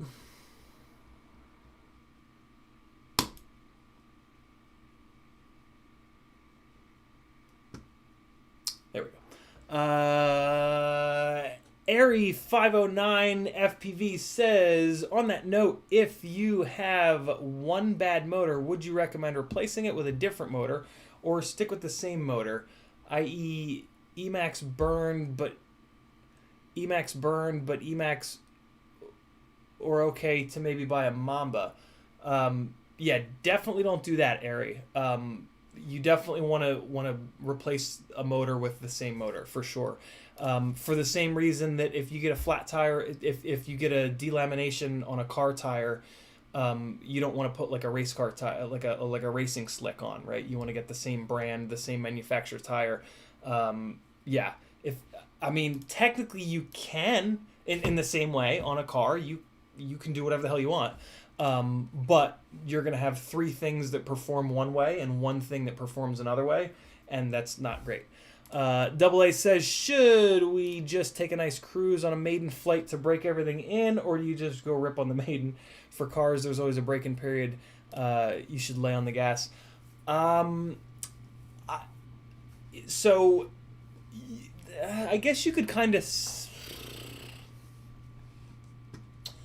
The bearings are really the only thing. The bearings are the only wear item, right? So the bearings in our motors are the only thing that we can one-to-one compare to a car.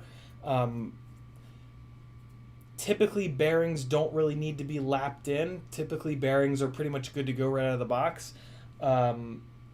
Break-in periods on cars are usually surrounding mating surfaces, right? The mating surfaces of the clutch plates, or the clutch and the pressure plate, or a new set of brake discs and potentially a new rotor or an old rotor that has grooves in it, and you want to get the brake pad bedded into those grooves.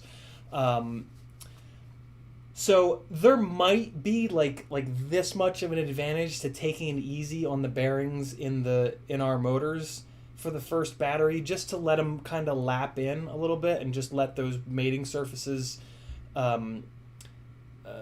touch each other without a bunch of heat getting put into them. But I think that's like a 0.0001% type of improvement thing. What I think is a good idea, and why I think we should take it a little bit easy on a Maiden, is because there's just a lot of unknowns in the build. Like maybe you put the receiver wire down and you just barely lifted the pad, and maybe the pad is just like barely hanging on by a thread, and you go up, and if you send that fucker down a 600-foot tall building and that pad pops off, it's going to be a terrible day. Whereas if you just fly it over grass and keep it nice and low and do some throttle blips and shake it around a bunch, flips and rolls and stuff like that, it's just going to fall to the grass and survive, and you can figure out what the hell's going on. So yeah, on any Maiden, so my process for a Maiden is arm it, disarm it, arm it for a little bit longer, make sure it doesn't wind up or do anything weird, listen, make sure there's no weird sounds, and then I'll take the right thumbstick and I'll push it left, right, up, and down to make sure that the rig reacts in the right way, make sure it doesn't go bananas and Tasmanian devil all over the place. And then I'll usually do like maybe a little bit of a line, not really. I mean, it would be a good idea to do a little line of sight, make sure you can't see it doing anything weird. and then throw the goggles on and just kind of take it easy. Put it into like get a little bit of momentum going, 180 it, and get the throttle so that you generate some prop wash. See what it does in prop wash. Make sure it doesn't oscillate and fly to the moon or anything like that. The biggest thing is just to listen on the Maiden. You can hear 99% of the issues that are going to cause big problems on these things. So yeah, if you hear something weird, if you hear like any kind of like, if the motors don't sound smooth, if they sound grindy, if there's just weird shit that you haven't heard before, like don't just ignore it and be like, oh, it's just this rig. Like, no, they like, it's not just that rig. They should sound smooth. For a tiny whoop is going to sound pretty damn similar to a 5-inch rig, all things considered. But yeah, usually after maybe 30 seconds on the Maiden, I'll start going pretty good. But I'll never put it down the side of a building at that point. Like anything unrecoverable or like somewhat sketchy, I only really feel comfortable doing with a rig that I've got 40, 50 batteries in.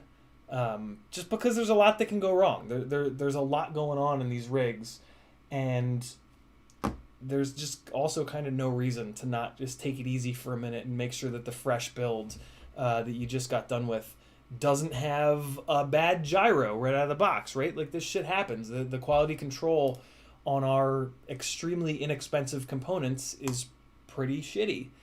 Go figure, right? You get what you pay for. So yeah, Double A, you're barking up the right tree, man. Of taking it easy on the Maiden, but for me, like if I can get a minute into the battery doing some prop wash shit, doing some flips and rolls and stuff like that, I'll start to really push it on that first battery. But I usually try to do that over grass because just if something weird happens, I don't want to replace the whole thing. I don't want to. Yeah. Weirdo as Capert says, I'm off, got school like 9 hours. Get it done, brother. Abraham says, great to have you back, man. Thanks, dude. It's really good to be back. It Starts says, would a throttle scale be better than a throttle curve? They're two totally different things. It Starts. Throttle scale chops the top off of the throttle. A throttle curve changes the way that the rig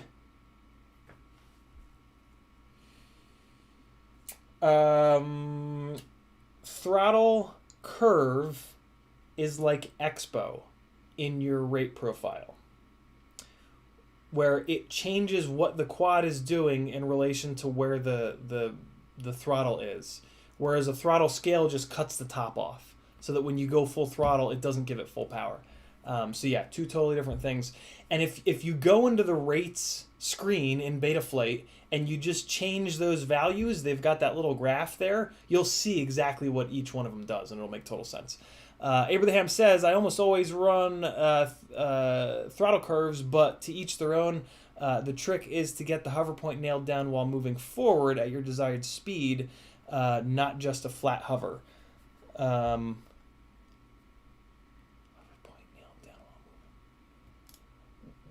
What do you do with the throttle curve, Aber? I guess is my question. I can't figure out what you're actually using the throttle curve from that. Remy Tim says, so the URAV is a bit more expensive than Strix, but you get XT30 and XT60 on all ports, and it has that multi-port balance 2-6, and it has both auto and thermal fuses. Only 6 plugs. I really do wish the Strix would put XT30s on it. It is really nice to have XT30s on all the ports. That is a fact. Mattis Clay says, can I get a 5-inch for my first quad and put a 4S on a 6S quad, or use ducts to make it safer for starting out? You could, but the ducts aren't gonna do anything. The ducts aren't gonna make it not break a car windshield. is one of my main thoughts. Like 5-inch rigs are very heavy, and if it's at 100 feet and you lose your orientation and you disarm it and it falls on something, it's gonna break whatever it falls on. And I don't want that to be someone's face. So yeah, I mean, like, ducts on a 5-inch rig are pretty worthless, because the rig is so heavy that it's just gonna break the duct immediately. 4S on a 6S, yeah, that's gonna decrease the horizontal ground speed that you're gonna be able to generate, but it's not gonna make the quad any less light. And a lot of times when you're learning, one of the most common things is that you just lose orientation and you disarm, hopefully. Sometimes you don't. Sometimes you lose orientation when you're upside down, you panic and jam the throttle, and it fucking drives itself into the ground. So yeah, those two things would maybe make it like 2% safer, but you've still got a machine that can do a ton of damage. Abraham with a $9.99 super chat. Thank you, brother. Welcome back. Hope all is well. Every day's better than the last, my man. Thank you. Glor FPV stopping by to support his dude. Thank you, brother. I just thought your name was fun, so I thought I'd say it. Remy Tim says, by the time you buy the Strix board and the XT30 adapters and all your dongles, the URAV board is probably only like $2 more. That's true. Just have it all in one package. It's only one piece, no attachments. Yeah. Fair enough. The 6 ports thing, though, I don't know. What I will say is the little XT30 to XT60 adapters are only $1 each, and you only really need a couple of them. So that's only like a couple extra bucks there. And then those little breakout patchy things, I really do. I just really prefer having an individual 6S plug that because I've done it a bunch of times now. Like, I've blown up 3 parallel of the I used to have, before I realized that you could just make an adapter from XT60 to XT30.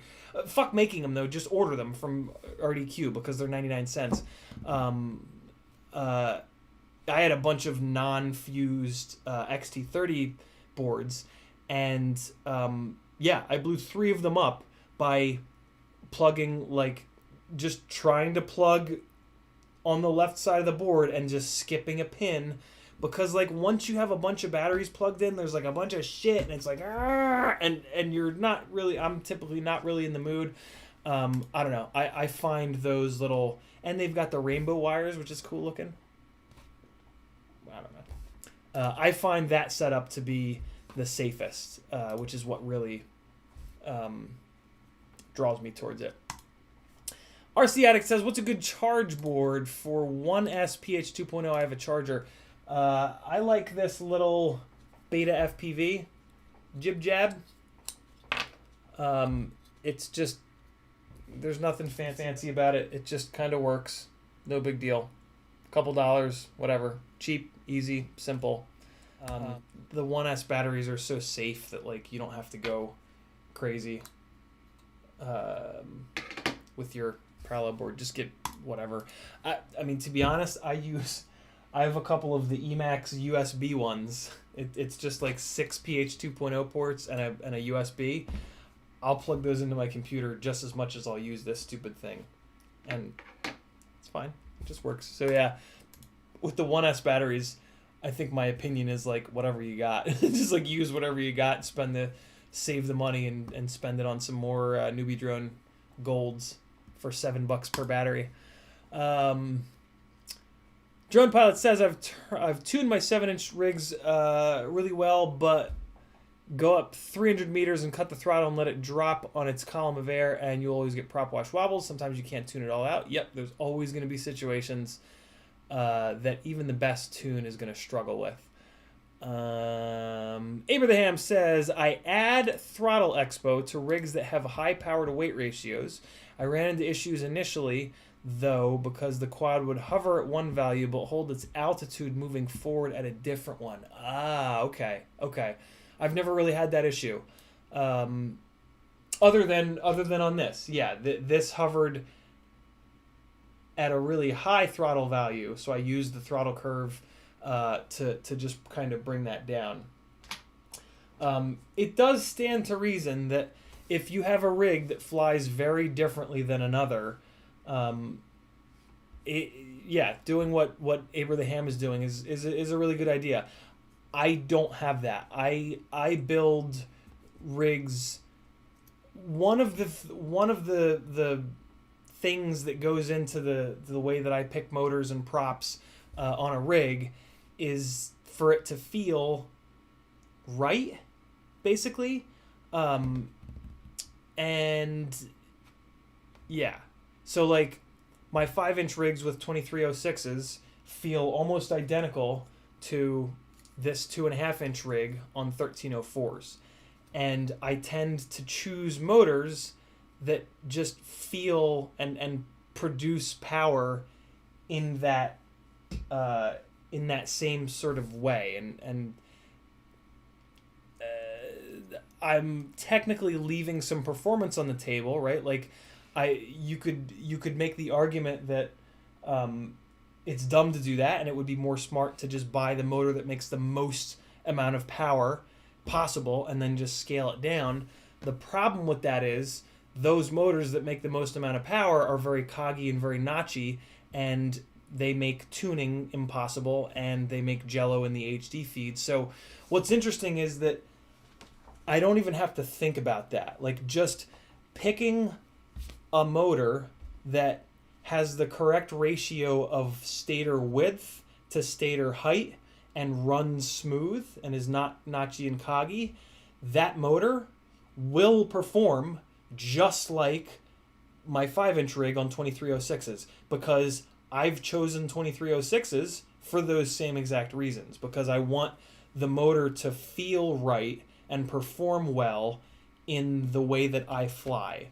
So it's kind of it's I almost like backed into that, right? By choosing motors that are smooth and that can control the propellers properly and have nice low response times.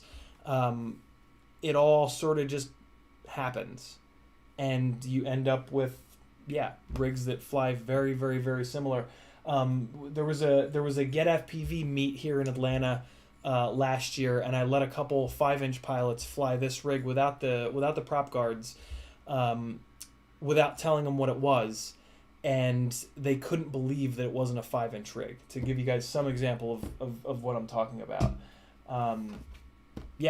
it's a lot of what we feel and a lot of what feels right is based around response time of the majority of the response time is controlled by the properly sizing the motor to the weight of the propeller and the motor bell.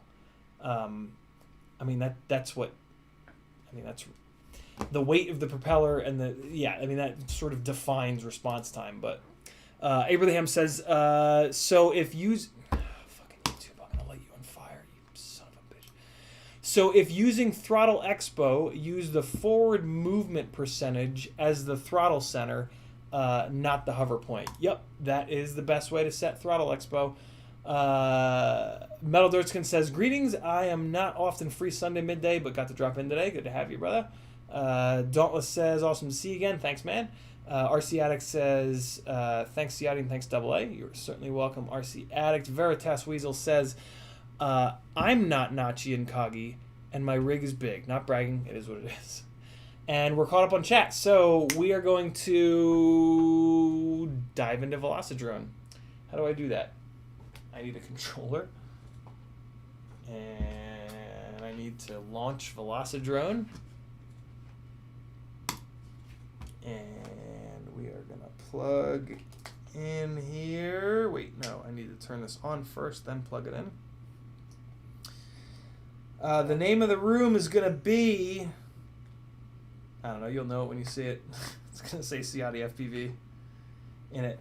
And here's what we're going to do. We're going to fly freestyle in Velocidrone, but as the name of this stream suggests, we're going to practice lead follow. Following someone else that's flying is unbelievably difficult, but it's something that doesn't get done a lot. So when people do it, in my opinion, it looks really cool. Just sort of, I mean, that's, you could say that about a lot of things, right? Like once something gets like saturated and you've seen it a bunch, if somebody does it a little different, it's more interesting. So yeah, let's screw around with lead follow and see what we can do. It might be fun. Might be stupid, but I'm thinking we're gonna go on the city map, and we can just run like up and down some of the roads, and then I even want to try to do like some synchronized dives. So if you have Velocidrone, you can join us. Here's the thing though, we do want to sort of match our quads up a little bit so that we have similar performance. So I'm gonna pick the Rooster frame, and I'm gonna show you guys where so it shows you right up here. Propeller power. So the two big things that I've changed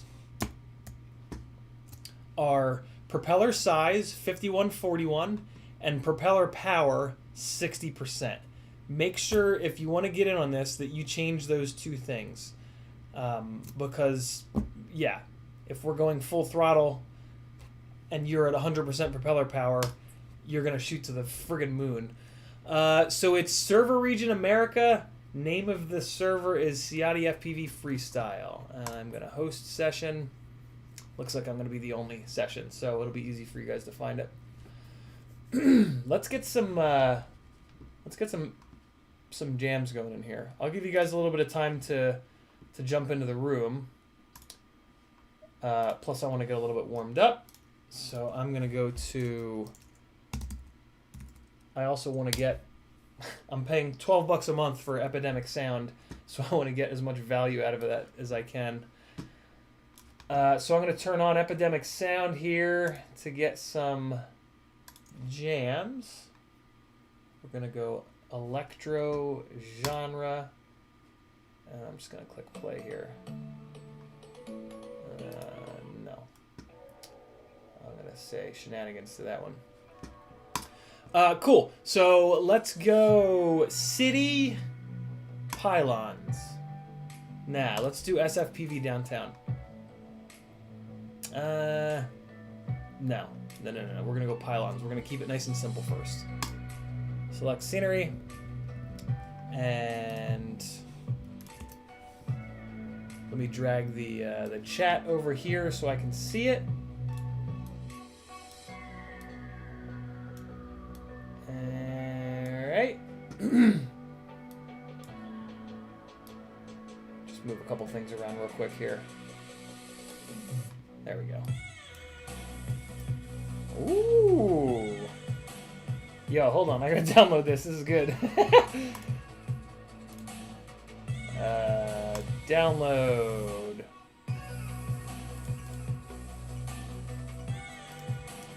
Download full mix. So that's a good one, man. I'm making a fucking edit with this for sure. It's Darts with a $15 super chat. He says, here's 1 month of Epidemic Sounds because it's not epidemic, it's crap. If it's not epidemic, it's crap. Thank you, It Starts. That's super cool of you. What I'm actually going to spend that money on is therapy. I am back in talk therapy. I've found a therapist that I really like, but he's very expensive. So, yeah, I hope you don't mind, but I'm going to spend that money on getting better and just continuing to work on being a better person. I have a feeling you guys will understand.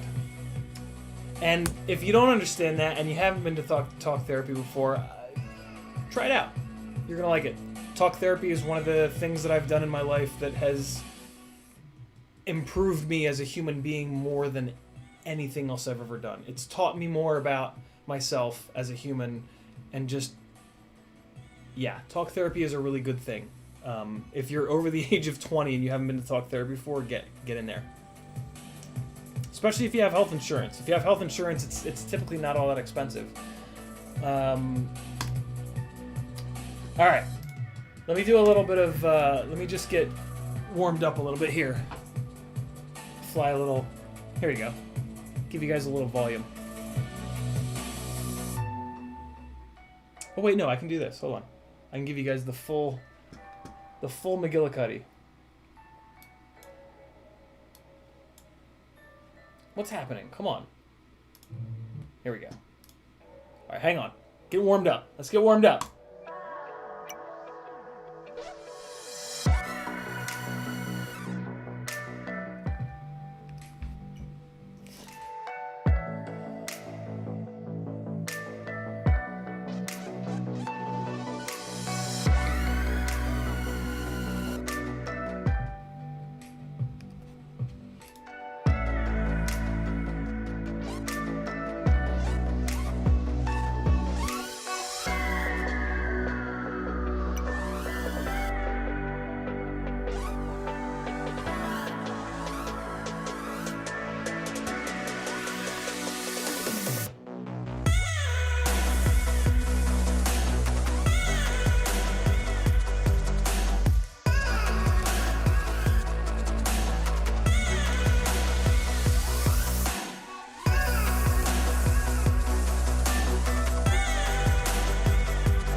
All right, not a bad little warm-up. All right, so here's what we're going to do. Mr. Huggy with 10 pounds. Thank you, brother. More to help you out. Also recommend a Polyworld Velocity map. We will try that after City.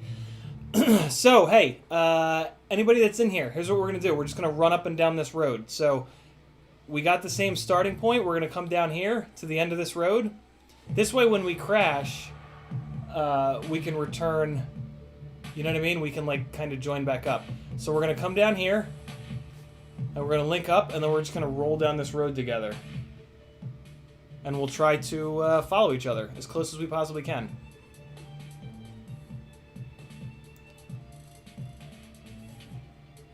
So we got 2 people. You guys got to come to, like, somewhat of a hover so that we can get near each other, and then we'll start going down the road.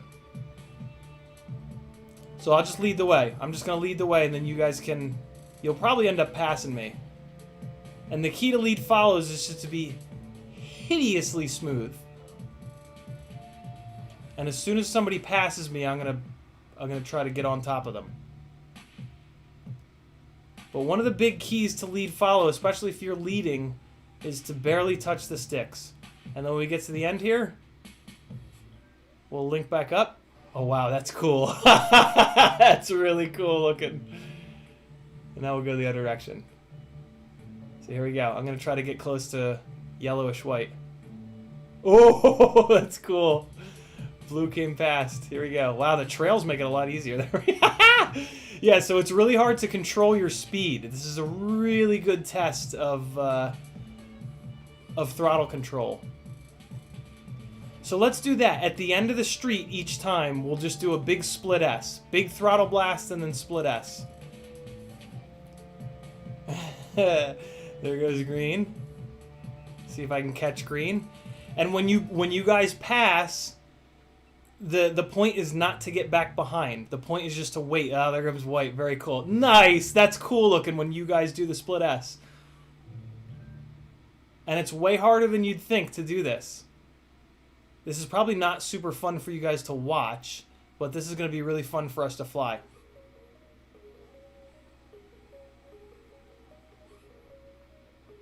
If you're going to do stuff like that, you got to try to do it with the tiniest little blip of throttle. And you got to try to not let it... Man, that is cool when I go to turn around and everybody's coming the other way.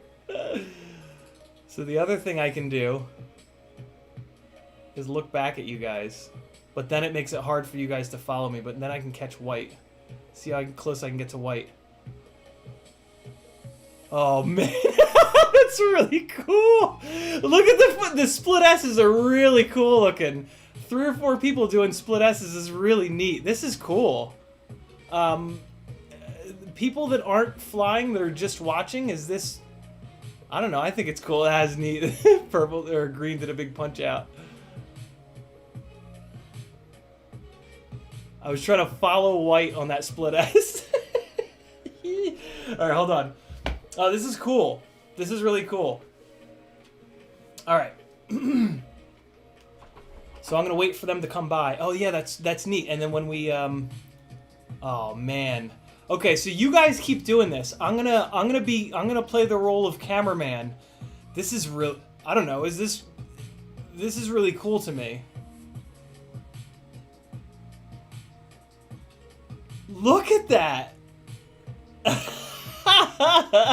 Okay, yeah, so I'm just gonna be cameraman. You guys just do this, and then I'm just gonna be cameraman because this is, I mean, I'm the one streaming, right? So it makes more sense. Oh man, yeah, that's pretty slick to see how people kind of move around. All right, guys, so slow down. Try to run a little bit slower. Just back off your up tilt. Just pull back a little bit on the pitch stick and slow down. There we go. Yeah. Let's get this a little bit slower. Good. Where'd the green guy go? Oh, I'm right on top of him. I think he's right behind me. There's a white split S. I'm gonna link up with, or no, it's blue-ish. Let's let them come by. Ready? Watch this. They're gonna come past. Oh wow, I can almost... That's sick! How have I never done this before? Alright, the new hobby is just flying straight lines with as many people as possible. This is the most fun I've had in a while. Oh!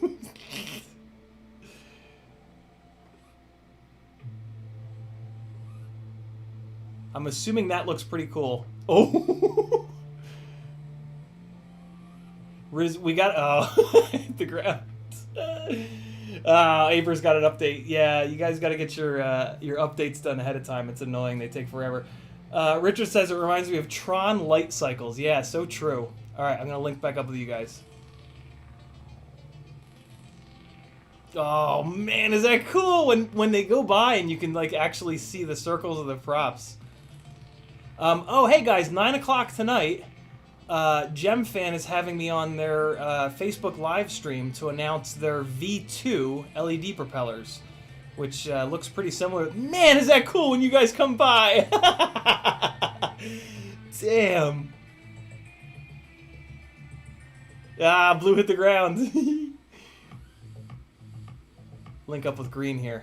Let me see how close I can get. Oh, nope. See how close I can get to red. Oh, I gotta pass them. If you find yourself in the lead, resist the urge to look around. Just just pick your speed, be gentle on the sticks, and the other guys are going to try to catch you. Like I'm doing with White right now. White's doing a really good job of that.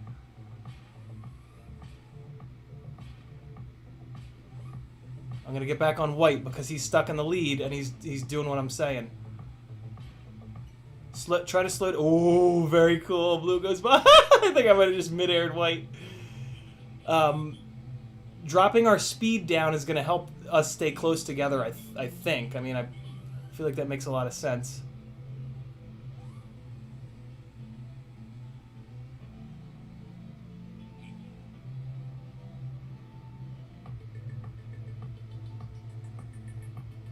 Just trying to be a cameraman at this point.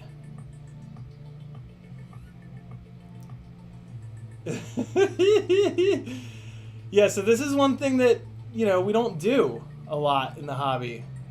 And that's probably why it's so fun for me. Oh! Link back up with White. Oop, past White by accident.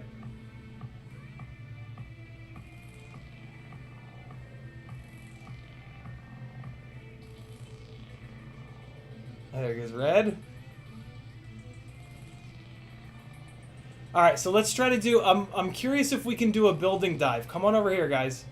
Let's see if we can do a synchronized building dive. I'm here next to this... I'm on that main street between the H building and this big tall bastard. We're going to climb this big guy here. And we're going to see if we can dive down the side of it together. The lads are coming back. Come on, lads. We're still on the main street. All right, Red is back. Here comes Green. All right, cool. So we're going to go up to the top of this building. It looks like you guys are already headed there. We're going to have to hover up by the edge, and then we're just going to have to drop down. The first person that drops down is who we're all going to follow. Cool? So try to make a little... All right, yeah. We're here. There it is. Blue went down. This is going to be hard. So we're just going to keep... This is really cool, seeing 3 people come down the building. Alright. We're back up. First person to go down. Green goes. Alright, so here's what we need to do. You guys are getting a big head of steam. We need to try to hover up on the edge. And then somebody just needs to chop the throttle. So try to hover up here on the edge. And then somebody chops the throttle and slowly goes... There we go, Red. Red just did... Oh, and I accelerated past him already. It doesn't really work if I'm the first one. I need to sort of be the cameraman. So I need to wait for you guys. So yeah, just try to get your hover on. And then wait for somebody to drop down and try to follow them.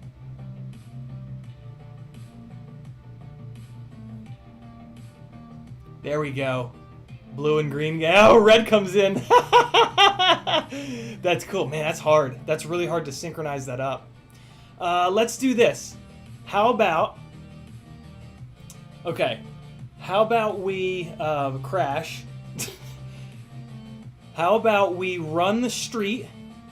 We're going to run the street, and then when we get to this building, we're going to climb it. And then when we get to the top... We're going to chop the throttle and dive it. Let's try that. So let's get our street flow going again. We got to go back up. All right, so me and Red. Here we go. We're going to go down the street. Good. Here comes Yellow. We're going to go down the street. We're going to do our split S. We're going to turn around. And then instead of a split S on the other side, we're going to climb that building. Ready? So get your nice slow speed. Hopefully everybody's together behind me. And then when we get to this building, it's the last building on the right. We're going to go full throttle up it. And then you're going to have to chop the throttle near the top. Chop the throttle. I chopped it a little too early. But we're going to go up it and then straight back down it. Fuck, is that cool? And then I guess we need to try to get right back on the road, okay? And then we'll go right back on the road. So I'm leading the way down the road again. So we'll go down the road again. Split S at the end once we're all linked up. Here come the boys. All right. Now I want you guys to try to pass me so that I can actually show the good, good, good. I think yellow is EE Doc. There goes blue. This should be cool. There goes green. All right, as soon as you get to the base. No, wait longer, guys. Come up here to the base and then hammer the throttle. And chop it when you get to the top. Try to catch him. And then we want to go right back. Yes! Yeah. Cool. That's it. Let's do that a few more times. Holy shit. Man, the light trails are really cool. When it's just like one light trail, it's kind of cool, but when there's like 4 light trails, it's really? All right, you guys are going to be coming. I'll link back up with you. You guys should come by any second. There you are. Oh, look how cool that is. All right. Yes. Good. Full throttle. Chop it. And let's see if they pass me. Nah, I chopped it a little too early. That's okay. We'll get it on the next one. There goes green. Oh, man, come on. Oh, there goes green. Oh, cool. Got right back up with you guys. All right, I'm going to slow down because I want you guys to pass me. Green is in the lead, so you guys want to try to match up on green. Split S. And here we go. I wonder what color I am. Can somebody type into the chat what color I am, maybe? All right, we got... Look at white. Whoever's white is nice and close to the ground. Wait longer, guys. Wait until you get to the base of the building.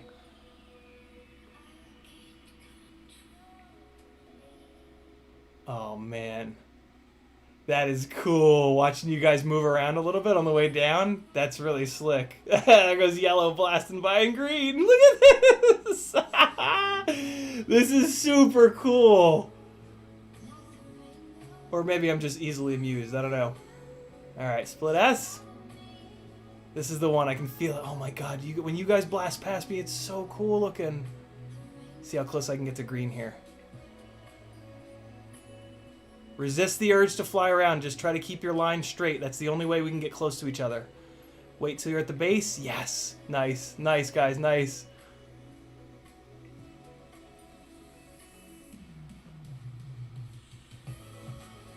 Oh, it's so cool. It's so cool watching like a bunch of people do that. Here we go. Going again. Oh, I'm going a little too fast. Let me back off a little bit. This is also really good pitch practice to control your speed.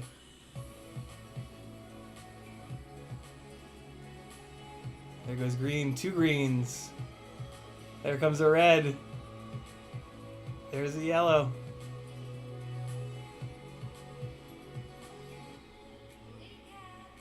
Alright, let me catch up to red and green a little bit.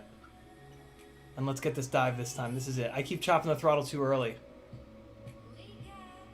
Oh, blue goes blowing by me. Ooh, green comes by. Very cool.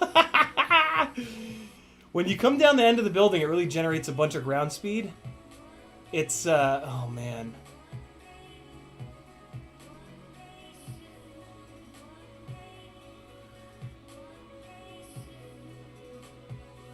And now I'm gonna I want to try to lock into you guys. So you guys keep doing what you're doing, and I'm just gonna pick green. I'm locking into you.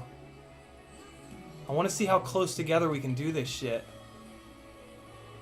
You're getting close when you can see the rings of the props. All right, guys. Now I want you to try to get close to the building on the dive.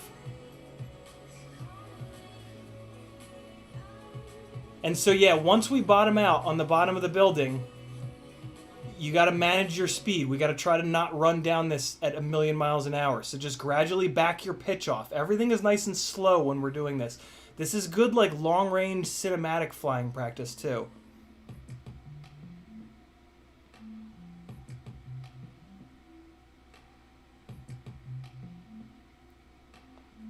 I just keep waiting for somebody to go blowing by me. I'm blue. Thanks, Toxic. There goes red, and I'm gonna really lock into red. Here we go.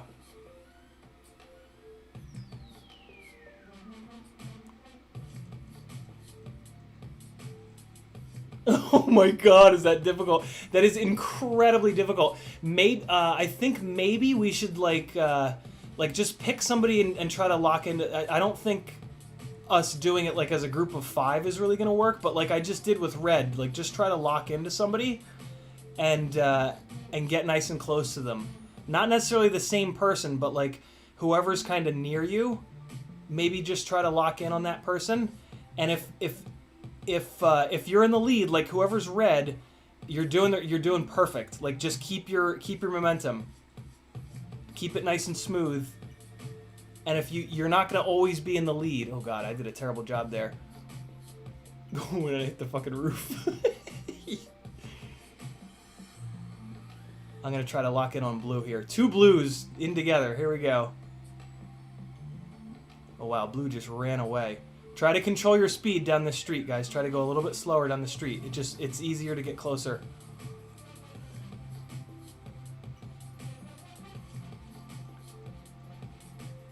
Oh, we have invisible people? Why? If you're invisible, do you maybe have the light trails turned off? And now I'm locked in on green. All right, hold on. Can we change our... You guys can keep doing that. Is there a way to change our color in here? EDoc is stuck in spectator mode. Midair is R on. That's cool. Let's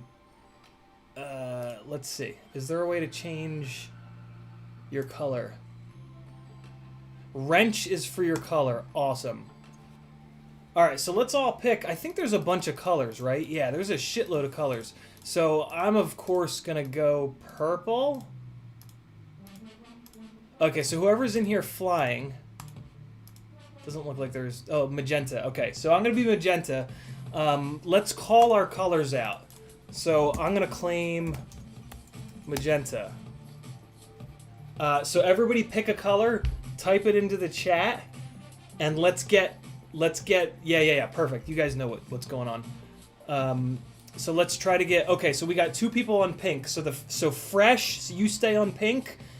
Super hue, you come off of pink. The first person to call each color wins, right? You guys know what's going on. Cool. All right, so now we should be dispersed a little bit more in terms of colors. So let's do it some more. Because this is just gonna be like 99% stick time for us to be able to do this. And I don't know, I think this is pretty goddamn cool. So we do have 2 greens, but I think we'll probably run out of colors at some point here. So yeah, here we go. Good. Let's get this rhythm going again. Green, pull back a little bit. That might be, or no, it starts your orange. Good. Don't turn around. Resist the urge to turn around. If you guys do the split S and you drop down to Main Street here, just keep going forward. Let everybody else catch up. Like I'm doing right now. Like I want to look back, but I'm setting the pace. If you're stuck in front, if you're stuck in front, the only thing you maybe want to do is slow down. Big gap, try to stop yourself at the edge, and then, oh, white did a really good job of it. There's white. Oh, right into the side of the building as I go into the goddamn light pole. And now I had to go really fast to catch up with what appears to be cyan, but now we're good. The leader, whoever ends up in the lead, the only thing you want to do is maybe slow down a little bit. And every time we do the split S, it changes, so you're never just always going to be in the lead. Oh, look how cool this is. What if I, like, get inside of somebody's light trail? Oh, white with the low pass. That was sick.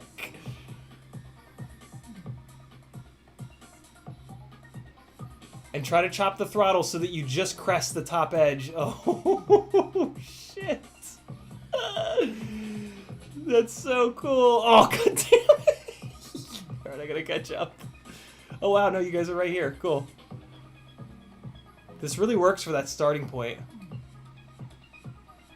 Oh, getting all up in cyan. Getting all in cyan.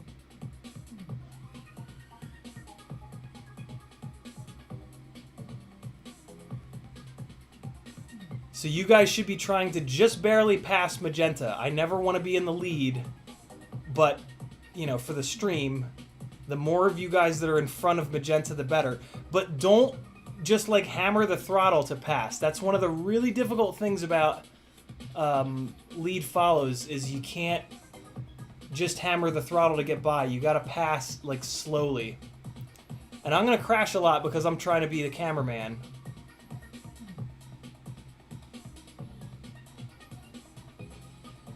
And now these guys should be passing me at some point. So it looks like from the chat we might be running into a... I might be maxing this room out, but that's okay. If you guys get bored of doing this flying, jump out and let somebody else come in. And I'm stuck in the lead. I'm trying to go nice and slow, though. There's green. Very cool.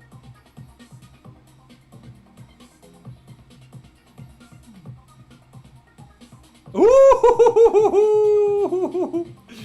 That was sick. All right, I'm going to go a little bit high because I want to try to get as many people doing the dive as possible. Oh, God. Oh, God.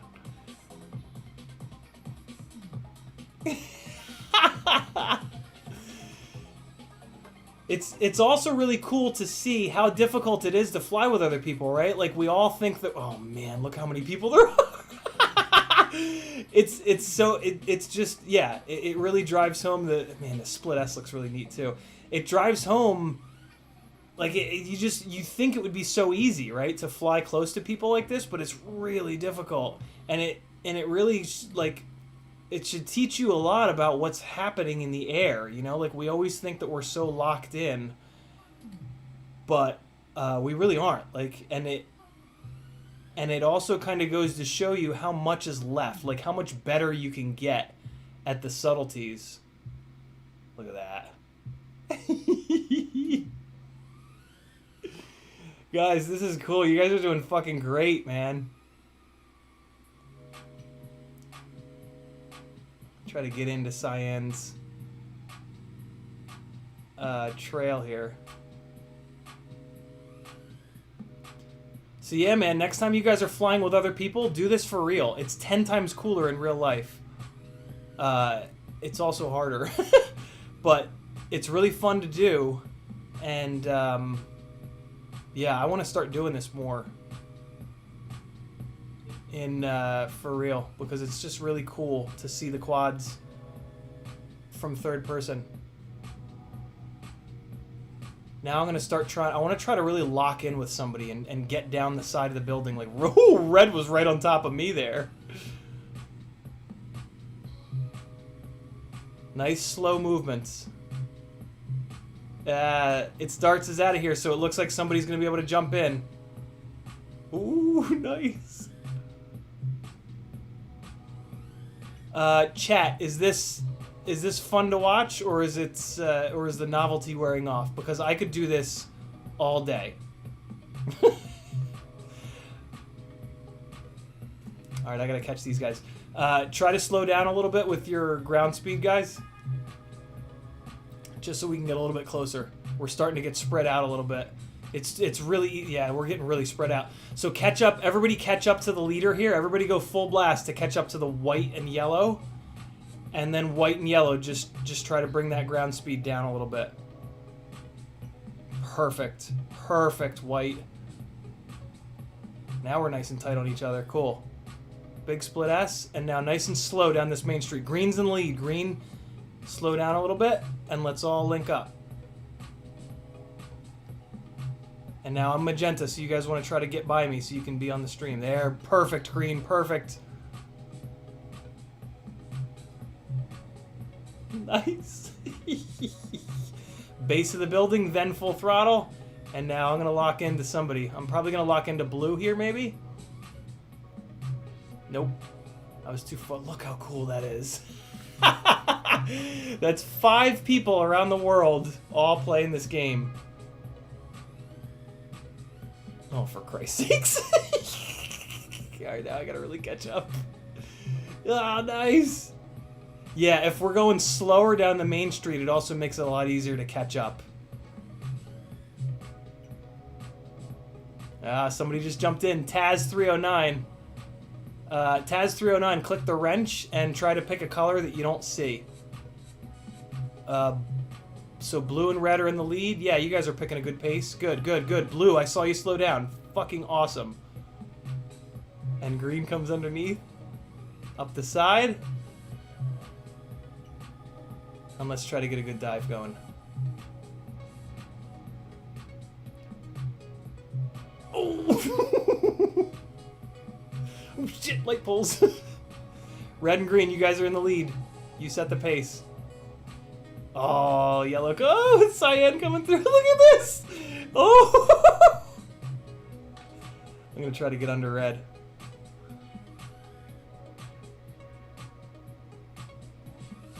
Oh, come on.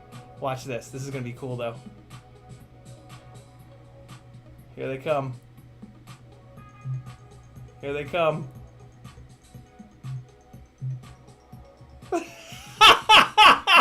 Are you shitting me? Back up. All right, the dive is really hard. My God, the dive is hard.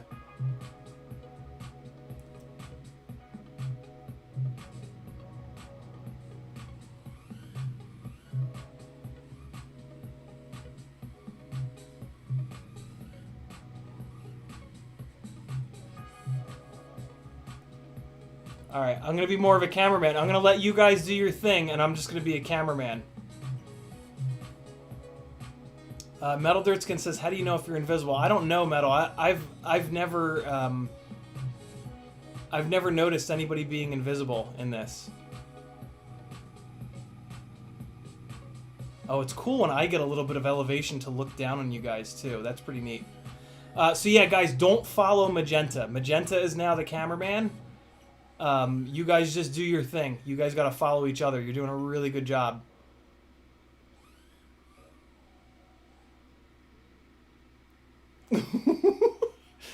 Alright, I'm gonna, yeah, so the following people on the dive is it's looking like it's gonna be kind of impossible. So I think I'm just gonna have to do what I was just doing and just try to frame the shot on the way down the building.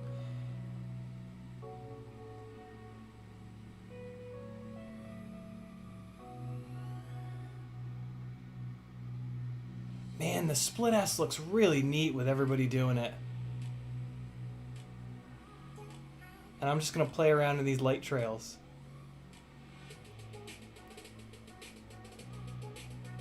So yeah, if you guys follow each other when you're being nice and smooth, it's going to allow me to run around and do cool things. So you guys just keep being as smooth as you possibly can. And then when you rewatch this stream, you're going to shit. Oh god, I hit the building.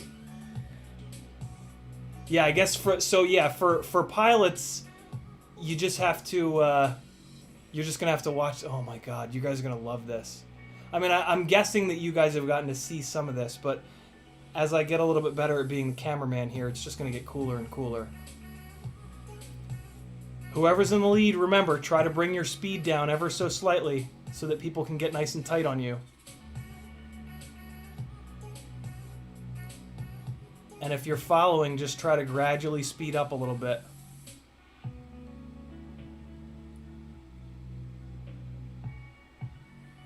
What if I get to the top of the building before them?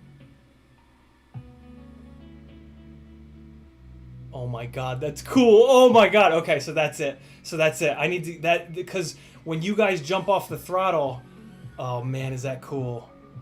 Okay, this, if I can get that right, I'm going to get to watch you guys full throttle up the side of that building, and then chop the throttle, let gravity do its thing, and then we'll all go down together.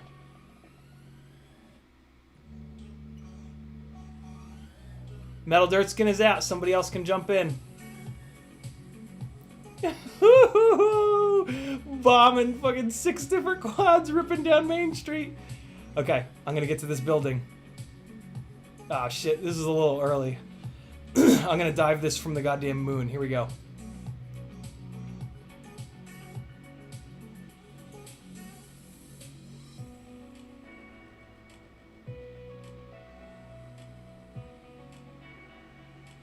Wow. This is like a different thing. This is like a different, this is a very different freestyle. Huh. This, I don't know, man. This could be something. Like, if a bunch of us got really good at this, like, I don't know. This is super fun for me, trying to figure out how to frame this. Ah, shit, I forgot.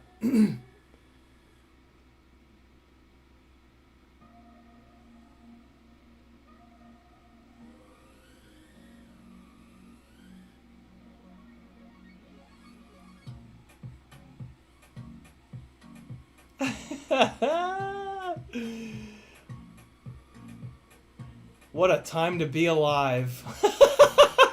Alright, I'm gonna run a high elevation pass here. See what that looks like. Cyan, you're in the lead. Slow down a little bit. Let everybody catch up. Oh, you guys are doing good though. And then I can kind of push in and get close. Oh my god. And then pass you guys. And let you guys go past. Alright, let me try to get to the top before him and catch that moment where everybody comes off the throttle. Yeah, that's slick.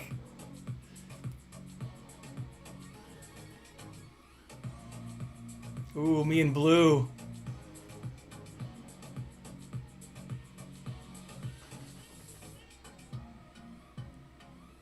Oh yeah, see, this is... That's slick.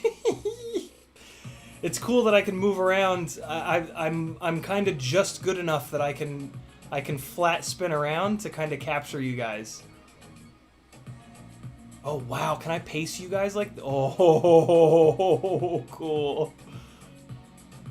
Oh, that was inevitable. Let me try to get to the top. Here I go, here I go, here I go. Here they come. Here come the lads.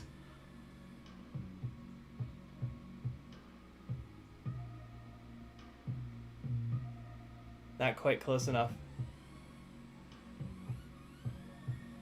Still figuring it out. I'm still trying to figure out what like the good camera angles are. You guys are doing great though. Keep doing it. Keep trying to resist the urge to go too fast.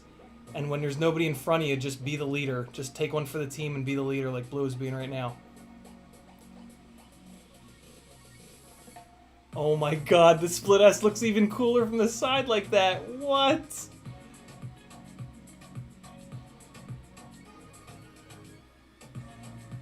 All right, I really want to get a good, I really want to capture a good dive. Here they come. Oh, I'm gonna pass them going up.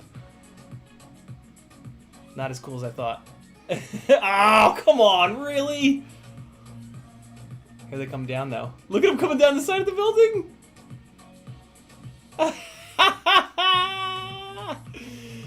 Damn. Okay, hold on. I want to get caught up on the chat a little bit, and it'll be cool to see you guys come ripping by. So I'm going to land in the middle of the road. You guys will come blowing by. In the chat, mitters are on. Okay, Abraham, thanks for calling that out for everybody that wants to join. Could do that all day back to work. Matthew Vega says, Rick Cepeda says, you should have a special package for me showing up. Awesome, Rick. I appreciate it. There goes everybody. And then Peter says, for me it is, by the way, there's a smoke rig for... Is there a... What?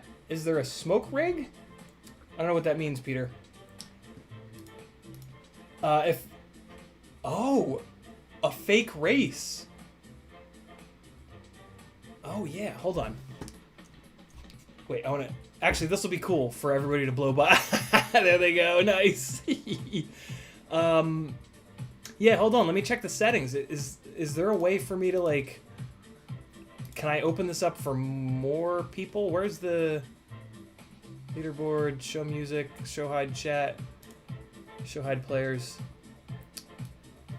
Oh, wow. We got a bunch in here. Oh, some of you guys are... I can see. Some of you guys are stuck spectating. Okay. Kick friend manager. There's a lot of people in here. Show hide the leaderboard. No, that's not what I want. Show hide members. Isn't there a... Where the hell do you pick the map? Oh, there it is. There it is. There it is. Is there a... I wonder if there's a way to add... Man, I'm all sweaty and shit. Jesus. Nah, doesn't look like it. Alright, let's figure something else out to do. Let's, okay. Let's go to the H building. Let's do infinite power loops on the H building. So we're just going to come to it, yeah, from the front, and we're going to go under, and then we're going to power loop back up and over it. And we're going to crash a lot because it's a big-ass power loop. But with the 60% throttle, it shouldn't be that bad. So right now, yellow is the leader. So you got to try to... We're going to try to catch up with yellow. Oh my god. Green's going a little too fast. Try to slow yourself down, Green. We're having trouble keeping up. Oh god. I don't know why I thought that I would clear that. Coming back in. So I guess maybe we can... So I guess when you get... Oh man. Look at that. Wait, what if I look at it from the side? You guys just keep doing it. I'm going to be the cameraman again. Oh, for Christ's sakes. Right. Okay, hold on. Oh, look at that. What does it look like from the side of the building? Oh my god, are you kidding me?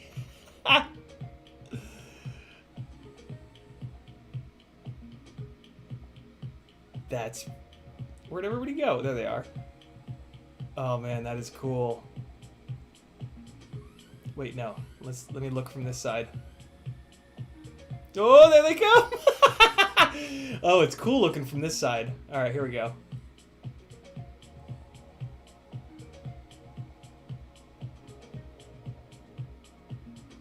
I gotta get down a little bit. There we go. There we go. The sun in the background. Look at that. Alright, I'm gonna get in, but I'm gonna do it. I'm gonna do Matty flips. I wonder what that'll look like. Oh my god. If I'm doing it as front flips, and if I get really linked up with one of you guys, like Green, man, it takes a lot of throttle to do this. Oh, that is really interesting. To try to keep up with you guys. Wait, who's going the wrong way? Somebody's going...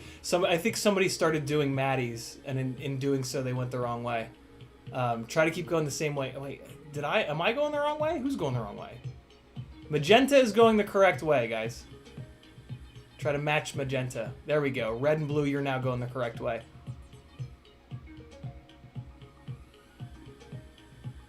By the way, this is how you want to learn Matty flips. In the simulator with a big spot like this. You want to do about 1,000 of these before you try them in real life, because in real life they are way harder.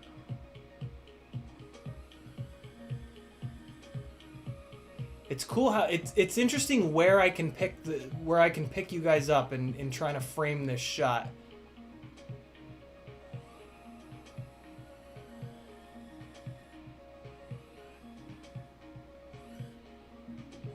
I'm gonna try to catch up to yellow. Here we go. Got him, almost. Well, now I'm gonna... Oh, here we go. Now we're in a little pack. Oh, just cleared it. Oh, God, just cleared it again. Almost.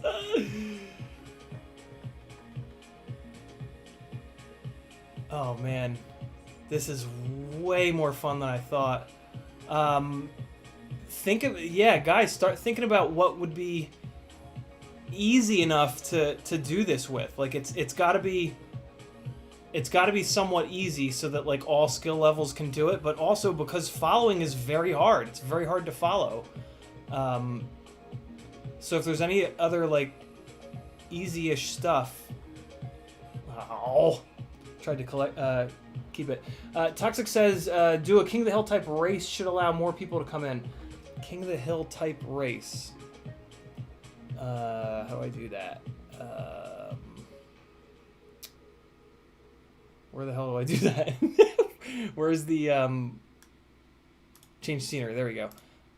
Game type. So you're saying King of the Hill race?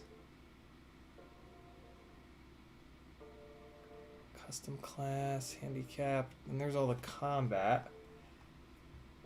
I don't see an option for King of the Hill race. Oh, I have an idea. Okay, I have an idea. Let me try this. I'm going to reset us. I think everybody just got reset. But I think everybody crash to get to the starting point. So this starting point, right? We can do something really cool with this. So let's turn around and we're going to go to the end of the street. Oh, shit. It's not really the end of the street. Well, this is fine. So from the starting point, you're going to turn around and then we're going to group up here at this building. And this is going to be our turnaround point. And then we're going to go back straight ahead. And we're going to go through that starting gate. And we're just going to follow the racetrack. And let's see what we can do. So what's the racetrack? Go up in here. Okay, so let's use this as our turnaround point. How about that? Oh, wow, it's tough. So that's going to be tough. But let's, yeah, we're going to pop up. Everybody that's flying that can still hear the stream, land for a second, because let me plan this route. Where the hell's the starting point? Well, all right, so just crash, and it'll get me the starting point. Okay, so starting point, we're gonna go back this way, but I just want you guys to watch for a second. So we're gonna go back this way, and we'll do a big split S on the building, and we'll dive down the face of this building, and then we're gonna go straight ahead. We're gonna avoid that light pole. We're going to go through the starting gate. We're going to go in the way that it wants us, but then we're going to pop straight up. And then we'll come right back down in. Ooh, that's tough. That's tough. Let's try that, though. That could be really cool looking. So we just need to get our rhythm going. So it looks like red is already going, so I'm just going to follow red and green. And again, resist the urge to turn around. Green is in the lead. I'm following green. Here comes the split S. And now we're coming back. Now, green, you're in the lead. You're going to back off. Stay nice and low. Go as slow as you can. Yes. Yes. Good, good, good. Oh, God. I hit the fucking pole. And we're going to go through the starting gate. In the middle. Full throttle pop up. Chop the throttle. Come right back down. And back into the starting gate. So that's going to be our rhythm. It's going to take a while. This is way, way, way harder. But let's keep that rhythm. Green is back in the lead again. Oh, God, that pole. Split S. Nice, guys. Oh, shit, that's cool. All right, let's see it. Blue is now in the lead. Don't turn around if you're in the lead. Here comes yellow. Oh, God, the pole. I want to catch up. I want to see you guys do this. Look at him shoot up and out of there. Oh my God, very cool. Very, very cool. I passed King of the Hill in the options. All right, let's do this a little bit more. All right, I gotta catch the pack. There's the pack. Look at you guys. Oh my God. Oh, the future is here, yo. Look at this. Look how tight you guys are. No fucking way. Ooh, shit. Really? Oh my God. God damn it. I can't believe I just did that. All right, that was super sick.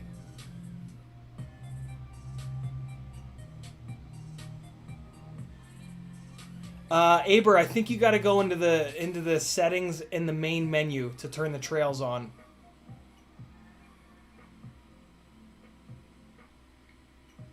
Red and green leading the way. Here we go. Let's see it.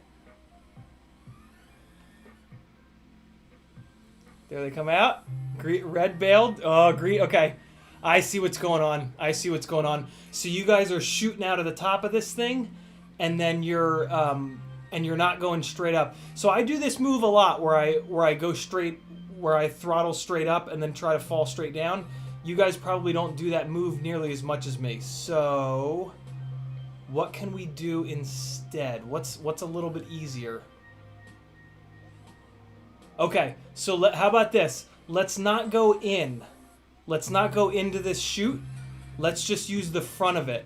Because if we just shoot straight up the front of it, you've got a visual reference point, and then you can just pitch forward, and then come back down it, and then I do want to try to get us back through this little chute.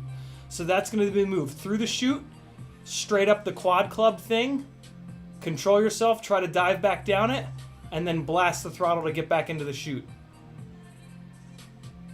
Everybody cool with that? So now we got to get our squad back together. Here's the squad. All right, we got 3 people already together. Red, blue, and green. Squad it up. Up the face. Drop back down. In through the starting chute. Good. Good, good, good. Blue's in the lead. Blue just lead the path. Ah, blue bailed out. I'm in the lead now. Follow magenta, and you guys pass me when you can. There goes green. All right, green, you're a leader. Nice. Green, white, and red. Yellow's going to catch up in a second, and I'm just going to film. Ooh, you guys are getting nice and close. There's yellow. Nice.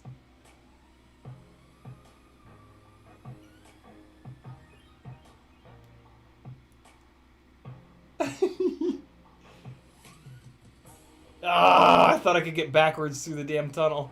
Oh, for God's sake. All right, blue and red are still going. Catching up. Blue and red, you're doing perfect. You're the leaders.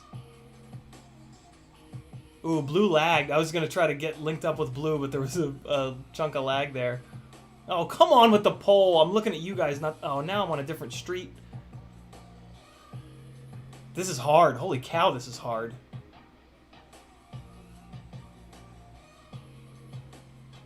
Blue's doing perfect.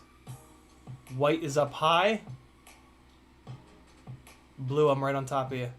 Oh my god, I got close there. That was cool. I'm going to see how close I can get to... Ooh, red just came into view. Whoop, nope. Oh man, there's green. Oh, look at this. As steady as you guys can. The steadier you can be. Oh, fuck yeah! That was super cool, Blue. I was able to track you almost that whole time. Good slowdown. Good, nice, gentle slowdown, Blue. Remember, when Magenta goes... Oh, for God's sakes. When Magenta goes into the lead, you guys want to pass me. Because I'm the cameraman. What's it look like when they come through this tunnel?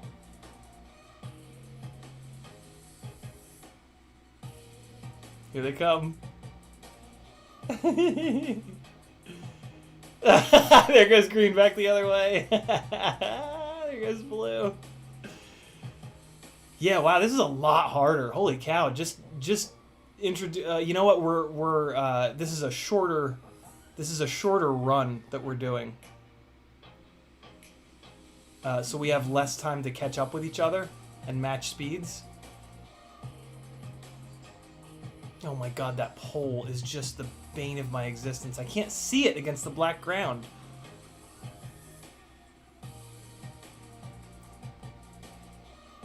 Wow, very cool. That's a tough one.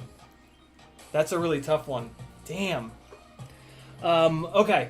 King of the Hill type race. Half go one way, half go the other. That's a cool idea, Toxic. Tiago says, man calling his brother, watch out, there's a lunatic going the wrong way of the highway response when I have at least passed at least 10. Alright, so there's this King of the Hill thing. Let's see. Where's King of the Hill? Open class event, 3-lap race, single class event laps, single class 2 minutes, event 2 minutes, 3-lap race, open class relay, single class relay, custom class laps, event laps, 2 minutes, handicap class 3 match. Yeah, I mean, and we can't do any of these combat mode things. I'm not seeing King of the Hill. King of the Hill is only in the combat mode, but the combat mode would require the ass blasters. It's a sentence I never thought I would utter. Oh my god, we're at 3. I'm sitting here like, why am I so hungry? And okay, so that was super fun. You guys can certainly stay in there and keep going, but I'm going to wrap this stream up. Damn, dude, we got to do that again. That was really, really cool. I hope you guys enjoyed that. I'm gonna rewatch to see if it's boring, but I don't know. It didn't seem like it I don't see anybody in chat saying do something else. I'm bored to tears. That's a good thing, right? Very cool. That was super fun.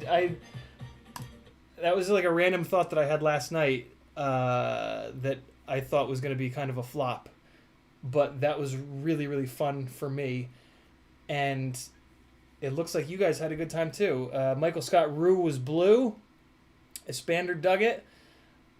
Dauntless says we can do 5-inch combat, I think. Now well, I mean, let's see. It never used to let you. It never used to let you do combat if you weren't using the ass blasters. Combat deathmatch. It let me do it. That's interesting. Or maybe it didn't. Maybe it just... we'll play around with it. We'll play around with it a little bit more. I'm going to leave it alone. Yeah, this is a good stopping point. Thanks for hanging, people. If you want to support me, because I am doing this full-time, CiottiFPV.com has a million ways for you to do that. There's a link to my Patreon page. Patreon helps me the most. It's the closest thing that I have to a paycheck. We're also about to hit... I mean, we're not about to, but we're getting closer than we've ever gotten before to 200 patrons. And at 200 patrons... there's going to be a giveaway for the shirt off of my back when we hit 200. Whenever I see that it's at 200, whatever shirt I'm wearing, that becomes a prize, as well as a full build. There'll be a giveaway for a full build. I don't know what that's going to be. I haven't even remotely thought of it, but we're at like 162 patrons, so we're closer to 200 than we are to 100, and that's never happened before, so that's super cool. So yeah. Patreon page is an awesome way to support me for as little as $3 a month. That's 10 cents a day. There's also a link to my Fiverr page. I want to work for you guys. I want to help you guys tune. I want to help you guys build your rigs with the correct parts. I want to help you guys fly a little bit better. We do audio, and then we hang out in the sim together, and I can hit spacebar and spectate you guys and help you fly better. So yeah. And then overall, I've got an Etsy store with a bunch of really cool stickers that you guys might like. Some really cool stuff going on there, and some super random just hardware that I've got laying around that you might want. There's a Teespring store. One of you guys bought a CiottiFPV sweatshirt and beat me to having my own merch, which is kind of awesome. And then a bunch of affiliate links if you're doing an order on Amazon or GetFPV or Umagod's website or a bunch of other websites. All you have to do is hit the affiliate link button.